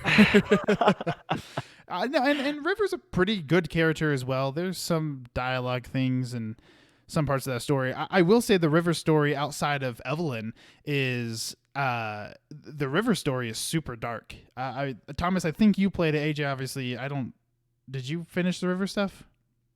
No, I did nothing with that character. If he was involved in Evelyn stuff, he may have been referred to, but Gotcha. I did not ever directly speak with that character. Yeah, his story, I mean, not his, but like when you do his side mission stuff, there's a really interesting dark story within there. And I know we're talking spoilers, but I'll let you, and I don't know, Thomas, I didn't hear your answer, but I'll let you two experience that for yourselves. But yeah, I mean, River's a interesting character as well. But yeah, for me, it definitely Johnny #1, because I mean, how can you not like Keanu Reeves? And then he plays such a good character. CDPR killed that character. And I think everyone's interpretation of Johnny is so wildly different depending on how you experience the game. Because for me, like at the beginning, when he's first introduced, I immediately liked him because Keanu Reeves. Like it was the predecessor. It's all the advertising for the game. Yep. Like I wanted to immediately love that character. And then he was just an ass off the bat. So I kind of hated him. He was a complete dick. Every dialogue option I had with him ended in an argument and him storming off or calling me a pussy or something. And then like halfway through my interactions with him, it just turned and I felt bad for him. And then that's when I started to like him. But even though I liked him and I enjoyed him as a character, that as I started to give him control every once in a while, I didn't trust him. I thought he was plotting behind my back. And like, I thought he was planning all this weird stuff, which in certain story paths, apparently he is. But in my story path, he wasn't. None of that ever paid off. He never screwed me over. He didn't screw me over either, but when you start the rogue mission, when you have to take the pill and he's like, let me take control, let me explain everything to Rogue, and we're gonna go take down Adam Smasher. What a trip that side mission is. One of my favorite side missions in the game is he just turns into himself. He's a fucking rocker. And you go to the bar and you order either tequila old fashioned or blue glass. And you get absolutely wasted. You go to a tattoo artist and you get to pick, there's no context at all. You black out, you wake up there and it says Billy Goat or the other one. What the hell? Like I picked Billy Goat because what the fuck is the other one? See, I picked the other one. I picked the other one too. Well, what's funny is my game crashed after I picked Billy Goat. So my second time through, instead of tequila, I did blue glass. And instead of Billy Goat, I did the other one. And it's that damn heart with Johnny plus V with the arrow shooting through it. And I was like, you motherfucker. Like, what a story that was. And it's all like cutscene stuff, but it is wild. You meet the escort and just so much stuff goes on in a matter of like a minute, and it's insane. And it's to me, I enjoyed it a lot. I mean, I guess again, everyone's different, so I don't know how many people are gonna like that whole interaction, but man, it was a trip, dude. It was wild. Well, and I wish there were more little interactions like that throughout the game. I wish that was a major plot that happened for like 20 more hours of you thinking that Johnny was screwing you over, and him earning the respect out of you to let you give him control. And then, secretly he's been plotting a bunch of crap. And eventually, like, if you make a few wrong choices, he fully takes over and he does the end of the game. But that never came to fruition. It was just, a couple cutscenes here and there, a couple times he takes over, and then, it's done. Yeah, I really hope we get some DLC for Johnny, man. His story was too good for me. Too good. I feel bad saying this after all that you just said, but I really liked Johnny, but like I really, really liked him, and I felt like his story was rolling. And like you were saying, like one of the most interesting parts of the game was his story for me, and like I couldn't get enough of it. But when I finished the game, it kind of just went out with a fizzle for me, and it kind of made me rethink his whole character. And I was just like, I don't know, you know, you do that mission with him or for him, however you want to put it, when you go to like his old spot where you would hang out with the band and play with the band, and it's like a noodle restaurant or whatever, Yeah. and outside of it there's a guy in a stand selling his music. And yeah, I did that one too. Yeah, okay. yeah, I don't know if if he said it for you, but he did say it for me where like I was trying to buy the old record off the guy, and he was like, this guy doesn't understand me. And then my V was like, this guy's your biggest fan, you have no respect for him. And he was like, yeah, he knows all the lyrics, but he understands none of them. I was thinking about it, and I was like, that was kind of Johnny Silverhand for me in general. Was like, there was all this momentum, and there was all this like he bombs Arasaka Tower. He's so anti-corporate. He's like, honestly, the only one being like, he's the only one not desensitized to the like dystopia that takes place in Cyberpunk 2077. And so, like, in a way, as a person with modern sensibilities, which all three of us are, like, I feel like you're supposed to relate with him because you're supposed to look at the world and be like, oh, this is really messed up. But at the same time, like, I just felt like they towed the line too much when it came to not completely damning the things that it like tries to point out as bad, while at the same time trying to like keep up the idea that maybe Johnny isn't a great guy either. And like, I don't know. It's another they try to have their cake and eat it too moment for me, where it's like, am I supposed to dislike this guy? Am I supposed to like this guy? And I don't know if it's just it comes down to maybe I didn't have a definite path enough for my V and his interaction with Johnny. But I was like you, Glenn, like I really liked him, and he was my bud. And like some of my favorite lines were just them two like chumming it up. Right. And like when I was going through and I got his car and I got his weapon and I started getting jackets, I was like, oh my God, I love Johnny. And then it just went nowhere for me, which it just bummed me out. Like, I don't know. I wanted more of a bang. Like, what is the true end of Johnny Silverhand? I wanted to see it. I wanted to feel it. Like, how does his reappearance in the world ripple through society like his life did? Like, what does he do now that he's come back and has a chance to like tear shit up again? You know what I'm saying? Like, I don't know. I just wanted more out of it, and I didn't get it. So like you're saying, like I also want DLC, and maybe it's just something that my playthrough specifically like led me to feel like maybe I could have gone deeper in his storyline, because that's another thing is when we were talking about economies being kind of messed up earlier, but like I was like 55 hours into a playthrough, had basically no blips left on the map other than gigs, and I was still getting calls as I was going into the final mission from like Kelly and whatnot, being like, hey, looking to do this and this and that, you want to come with? And it's like, dude, why didn't you call me way earlier when I was like walking around the world and I had your quest line or your last quest finished for like an hour? I don't know. Right. I think the timing for those quest lines didn't quite fire right for me. So like, I don't know if I was able to finish them by the time I was like, okay, I think this is time. Like I got to wrap it up. I will say though, you said you wanted the game to finish and just be Johnny. I had that option. For like, Johnny could have just taken the wheel completely, and I could have given up my V completely for Johnny. But I took V's option because like I said, I liked my V, and I was like, but I don't know. I'm also curious on that too, because I've seen, well, I saw the video of all the endings. I didn't watch all of them though, and I do know that one is Johnny taking over V's body, but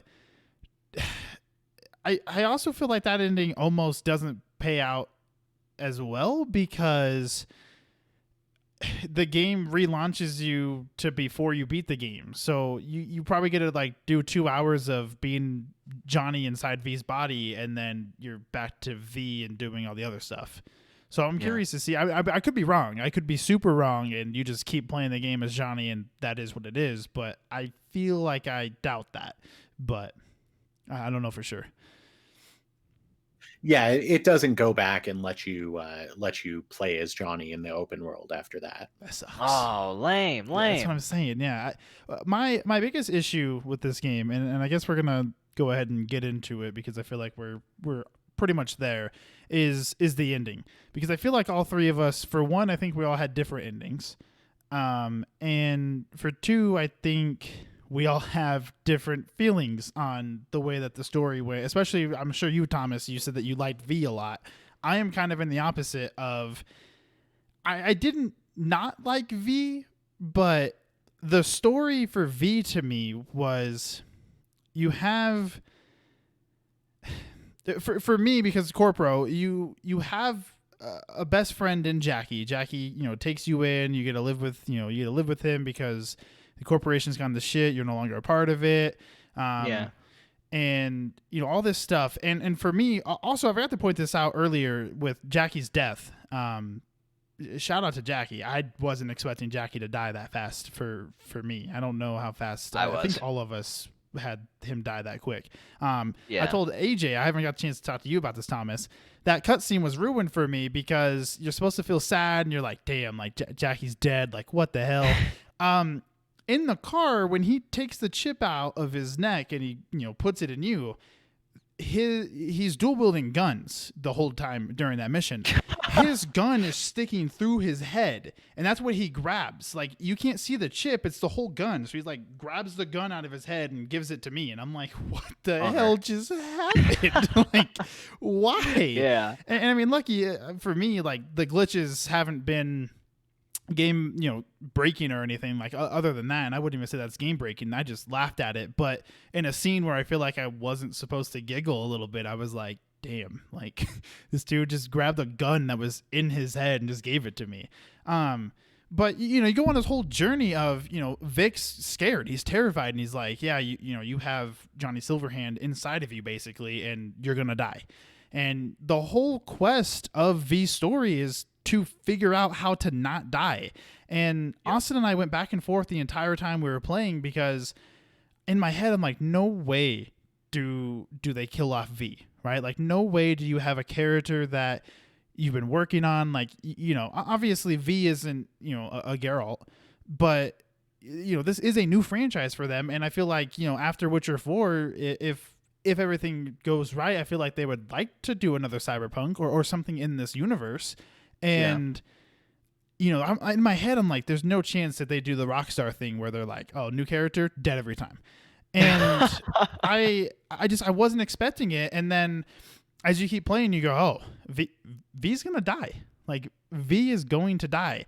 And to me, I wrote in like some of the last parts of my review is, and again, it's just me. I haven't, Austin liked it a lot. I think AJ did. Obviously, he'll talk on it in a second. But I feel like there was no real payoff to the story for me. I feel this whole journey, the point of V's storyline was to figure out how to get rid of Johnny and then how to live. And you figure out how to get rid of Johnny depending on what ending you choose, but you end up dying no matter what. Like, for me, I had die in 6 months or die now.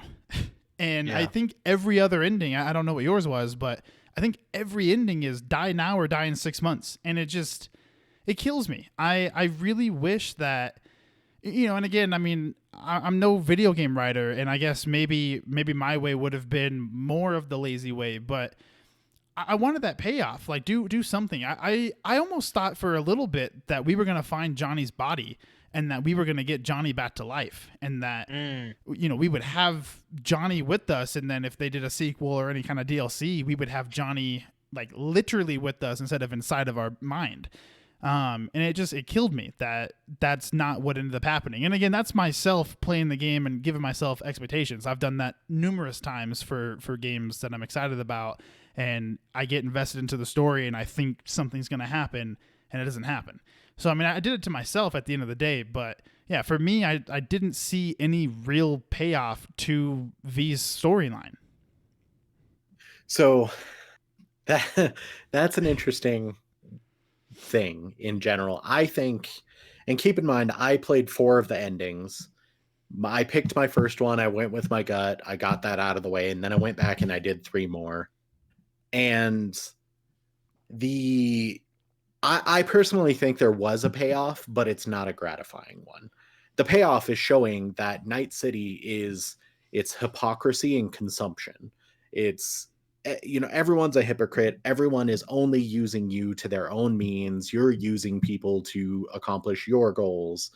Like the payoff is essentially that. It's this weird situation of, everyone's stringing everyone along with some sort of hope or some sort of big heist or big steal, or they're about to get their next big break in some way, and that's kind of the moral of the later parts of the story. So that's how I took it. I think it did pay off. I just don't think it's a very, it's not satisfying. If I'm supposed to be this person, I want to find a way to subvert the system. I want to find a way to live. And that's why I was happy with my initial ending, because even though I still die in 6 months, it's how I was okay with the character going out, and I was cool with that. Was your ending the Pan Am ending, your original one? Yeah. My very first ending was going off into the desert with Pan Am. Lucky bastards.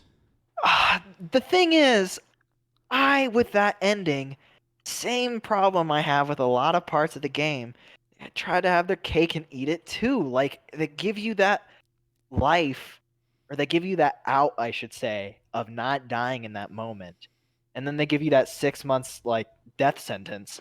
But then when you're, like, going off with Pan Am, she's talking about, like, oh, we'll see doctors, we'll fix you up. And I think they were trying to imply, like, you might be all right. And it's like, okay, dude, kill the character or don't kill the character. Like, I don't know. So, like, I just felt led on, and I completely agree with Glenn. As far as, like, things that I am not a fan of in this game, the ending was just so unsatiating. Like, I just, like, I was definitely left with, like, okay, well. And I think the reason they did it that way is to leave it open-ended for a sequel, because if they do a sequel and they choose to have V be in the sequel, it's going to be in that the canon ending will be he's going to die in 6 months, and you found a way to keep him alive, or you found a way to cure him or fully get rid of everything, or blah blah blah. I think it's unlikely that they would go with V and they would just do a new character. But what was your ending, Glenn?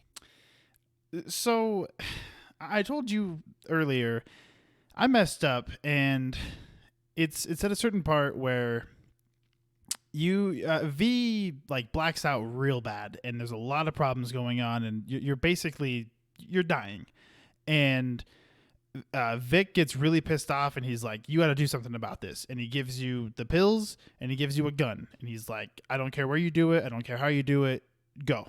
And you grab the gun, you grab the pills, you talk to Misty, and Misty's like, hey, let me take you to a spot where Jackie would go to make tough decisions. And you go to the rooftop above Vic and Misty's shop or whatever. I don't remember what Misty's shop is called, but you go onto the rooftop and you sit down, and again, I'm sure on PC it looked amazing, and I forgot to grab my video clip from PlayStation. I'll probably post it on Twitter at some point this weekend, but it ruined the whole moment, because you get up there and it's like Play-Doh. Nothing is rendering, like nothing looks good. Like it was awful. And I'm sitting there and I'm like, well, maybe it'll render. It never rendered in. And so you sit down, and Johnny shows up on the ledge, and Missy's like, I'll go, whatever decision you make, I hope it's a good one. She leaves you, and Johnny starts talking to you. And it's the first time where Johnny isn't this hard ass, because Johnny is, he's a rocker, and he's kind of like living this old style, and he doesn't like anything, he doesn't like it too good. He doesn't like it too bad. He likes to just kind of, go with the flow.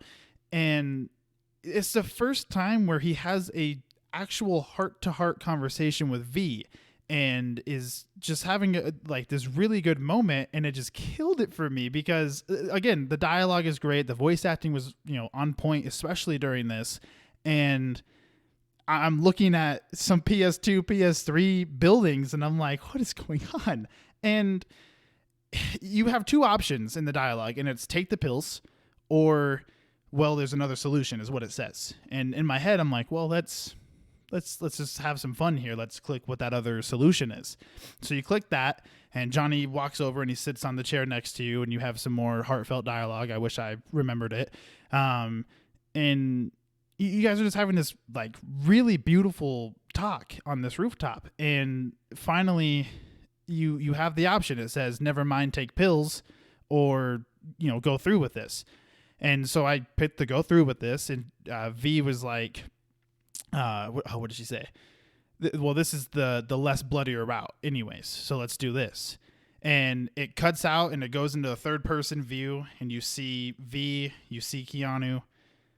Awful looking cutscene. It is so bad. I don't know what happened in terms of resolution. Like, Keanu looks like great value Keanu. He does not look like anything from E3 or anything I've seen like in other parts of the game. And my character looked real bad. And it zooms out, and you see the city skyline, and you hear a gunshot. And I paused the game, and I was like, no. I did not just kill myself. Hold on a second. What the hell did I just do? So I paused the game, reloaded my save, and I was like, that was the less bloody route? Was shooting myself in the head and ending it all was less bloody? What? So I reloaded my game, took the pills, went on a 2-hour adventure. And it was to go to Arasaka Tower to talk to Hanako. And you go on this like secret mission to go and like kill her brother or whatever. So you get there, you rescue her, you go to the actual tower, which is like their headquarters or whatever, and you enter this secret base somewhere like underneath the tower, and her dad, who died in the beginning of the game, is alive. And he's this hologram. Yeah. He's like, it's Palpatine all over from episode 9. Like he's just chilling there, and he's talking to you, and you're having a full on conversation, and you're like, what is happening? And he's like, oh, I wanted to see for my own eyes, and like just talking to you about a bunch of stuff. And he wants you to fulfill this mission. And you get mad at Hanako, and you're like, hey, why didn't you tell me this was happening? And he's like, oh, I forbade her forbid her from talking to you about this. Like she knew this was the plan the whole time. And then you have the power to talk to Jackie because they took Jackie's body. And it's this really sad moment because he shows up like he's hologram, but not hologram. Like he's almost real. The old man was full on blue, like Palpatine from the prequels talking. Like it was full on blue hologram. You could tell he was a hologram. And you talk to Jackie for a little bit, and he's repeating dialogue from earlier in the game. When you bring up Misty's name, you're like, Misty misses you a lot. And he's like, oh, speaking of Misty, I need to borrow your car again. We're going on a date. I can't use the bus. And you're like, oh, that was the first dialogue from the beginning of the game. And then he like disappears. It wasn't working properly. So you go into the secret board meeting.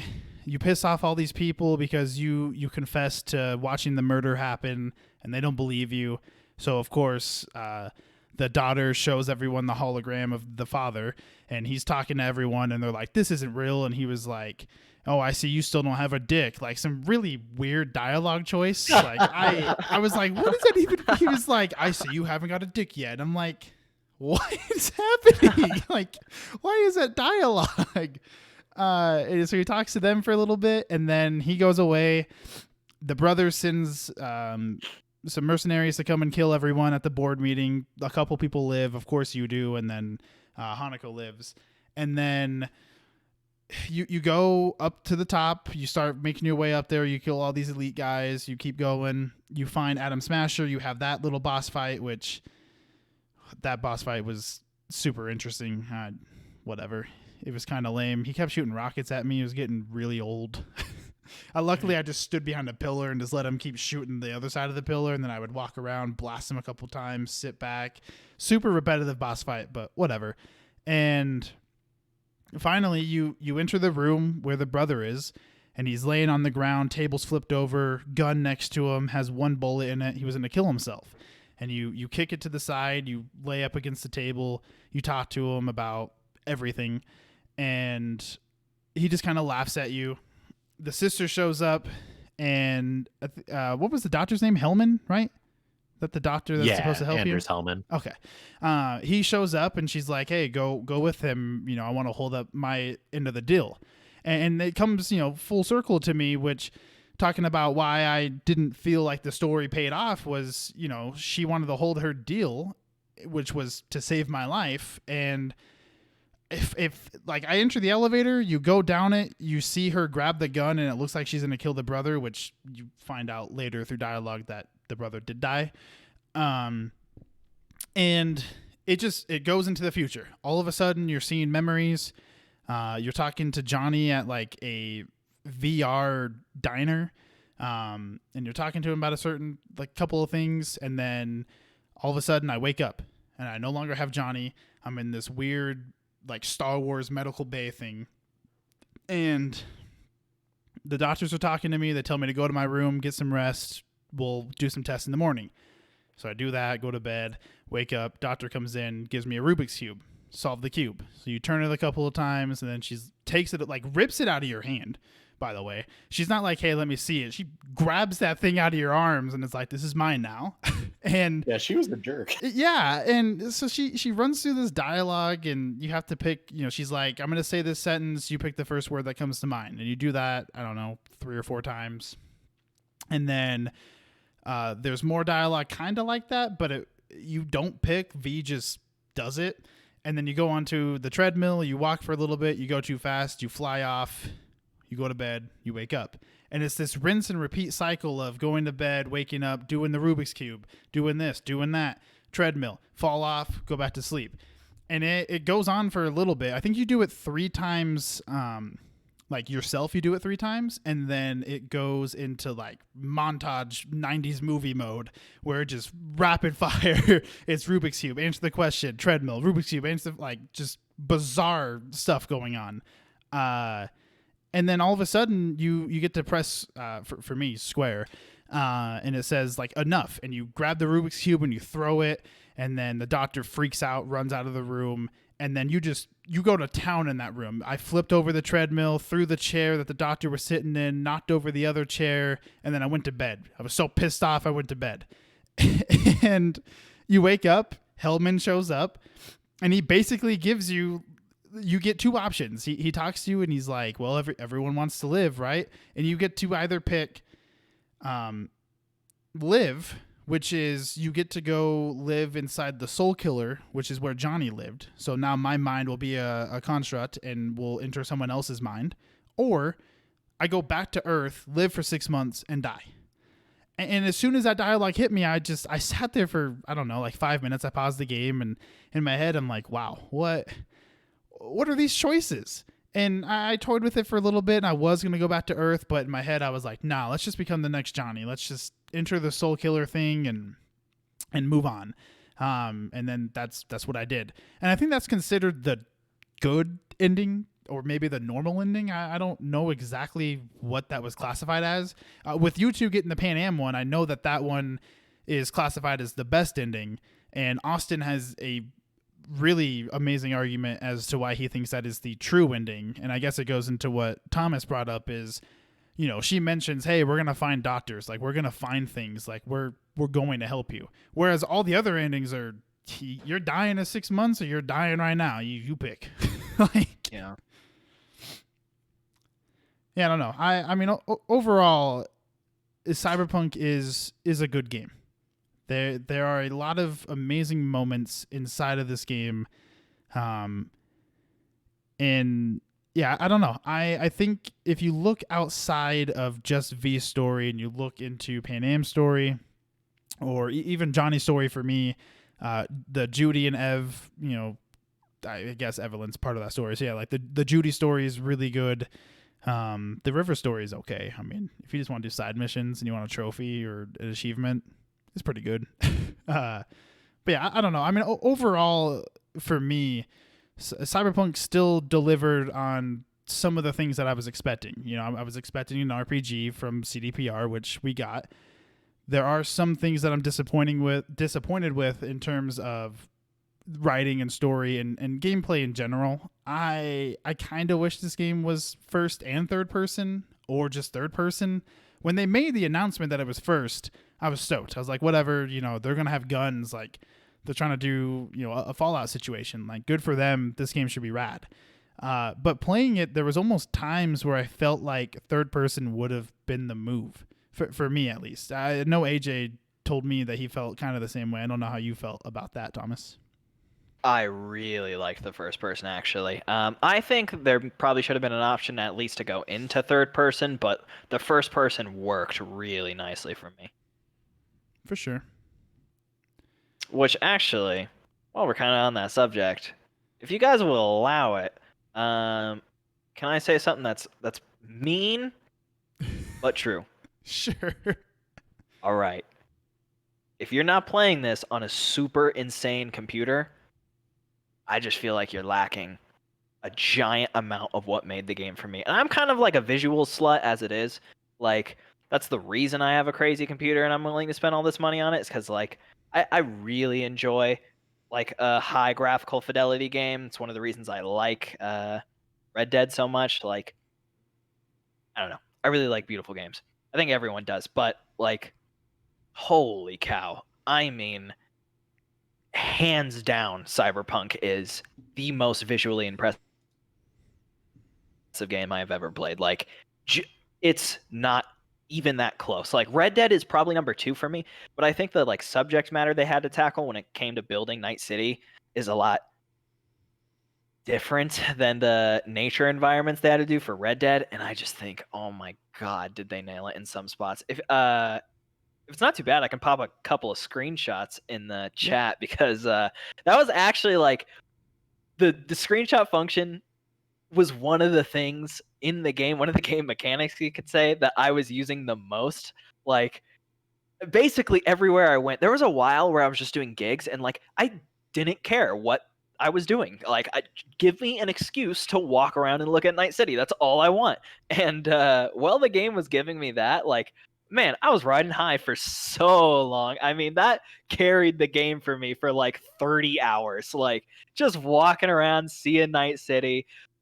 Oh man, it is so nice. It is so cool. Like, that was one of the things I texted you about, was like, I want to be in a cool cyberpunk city. Like, cyberpunk is one of my aesthetics that I am really into, and so I was just excited to see it tackled in a video game and be able to explore it in an open world. Like, I was so pumped. And man, that is one of the things for me that they killed. Just killed. Like, with the ray tracing, everything psycho, which I should mention, I can only run this game with the LSS on, but with the LSS on, I could run this game at max settings, literally everything max settings, with a full 60 frames.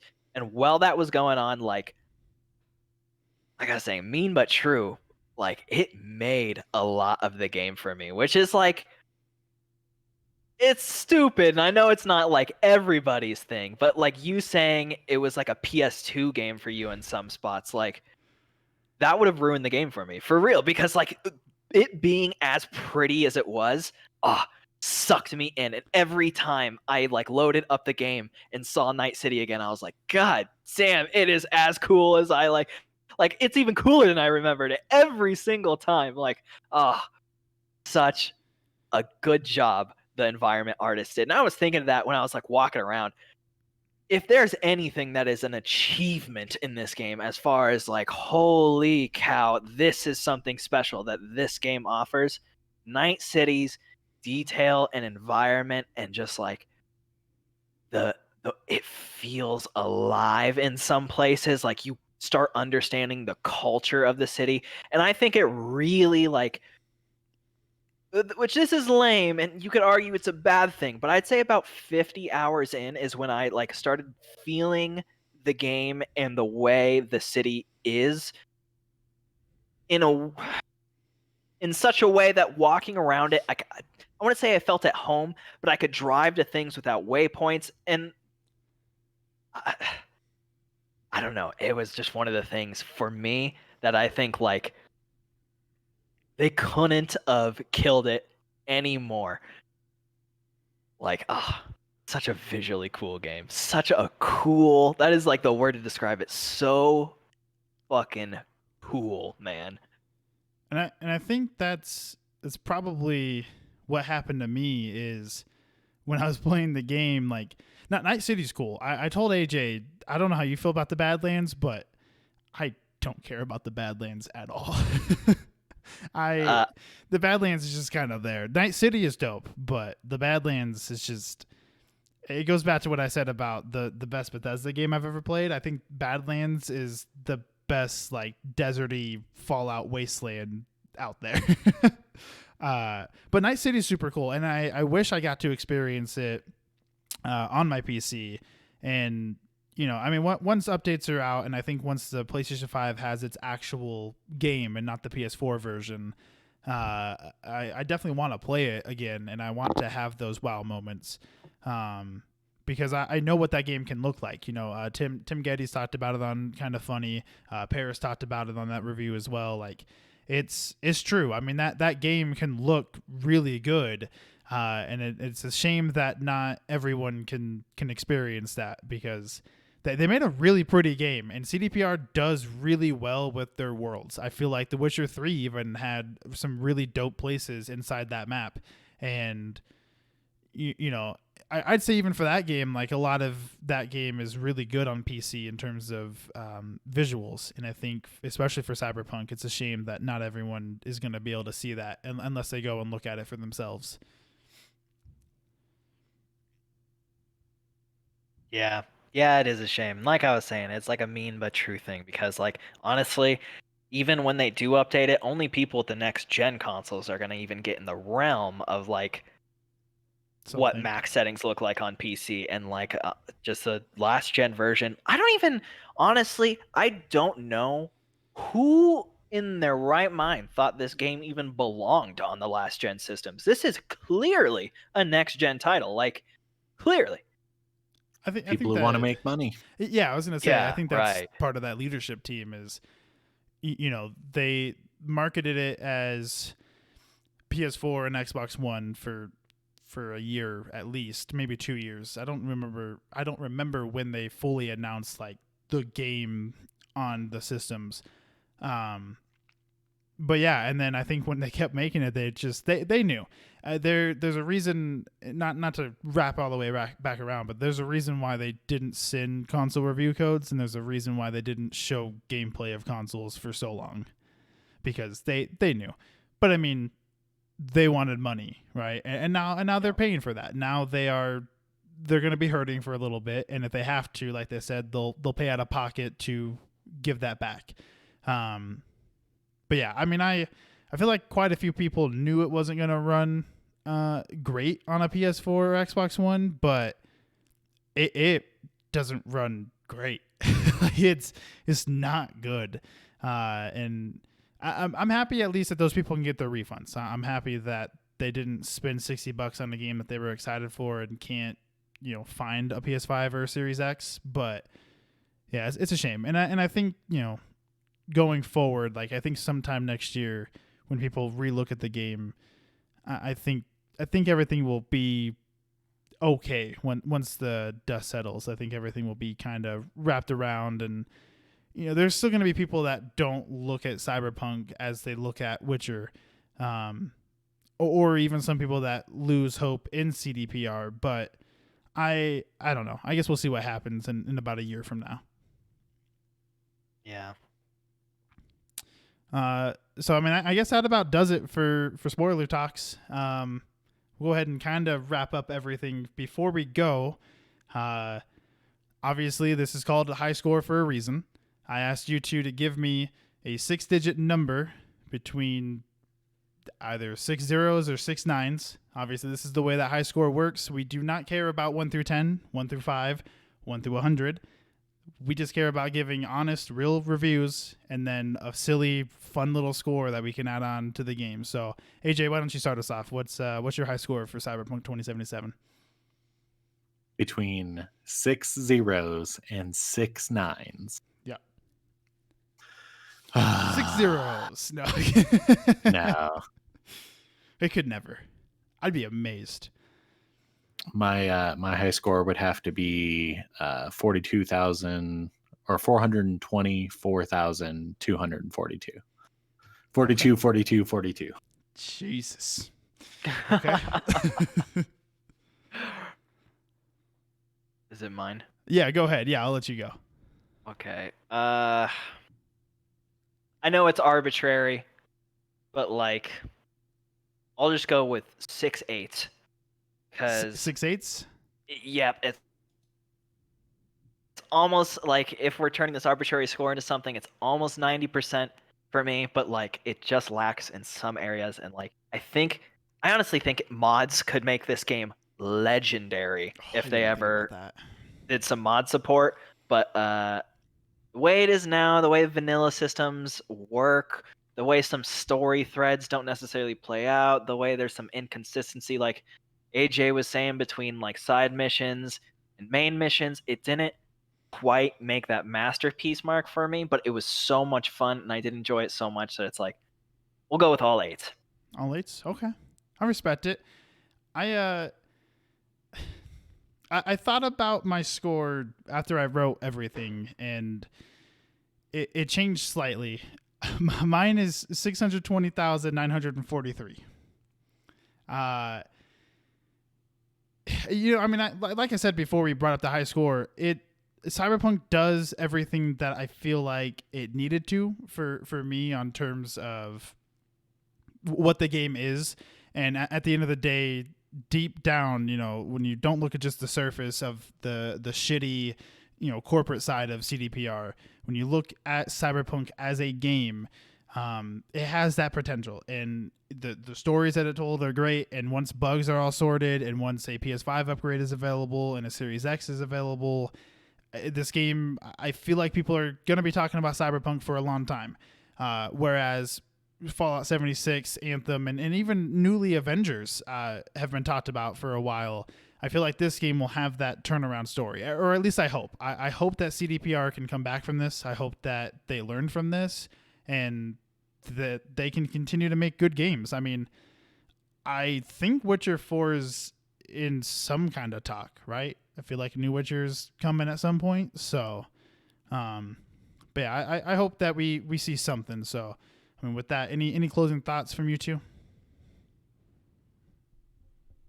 Awesome game. It'll be really sweet when it's out of the beta phase. I look forward to full release. Early access. Closing thoughts. I think this game is extremely badass, and I just hope the nonsense within the game and surrounding the game gets cleared up enough that it can be brought into the light and people can really see it for what it is, because I think it deserves that. I think the devs deserve that too. Oh, absolutely. I think them, of anyone, deserve to see the game that they wanted to come out, right? So, but yeah, I mean, that about does it for high score for us. The next time you'll see something from Final Boss will obviously be me, and if you get tired of me, then don't watch. But I'm assuming AJ will be with me for some more stuff later this month. The next thing we have, what I mentioned earlier, I guess I will give a little tease, is I asked a lot of people about 2 weeks ago, 3 weeks ago. I asked for a list of games from the past 7 years in terms of the last generation from PS4, Xbox One era, and to give me their top ones. And I put them in a bracket that I've looked over and went over with certain votes. And, I made it fair. Okay. I have my top games, but I made it fair.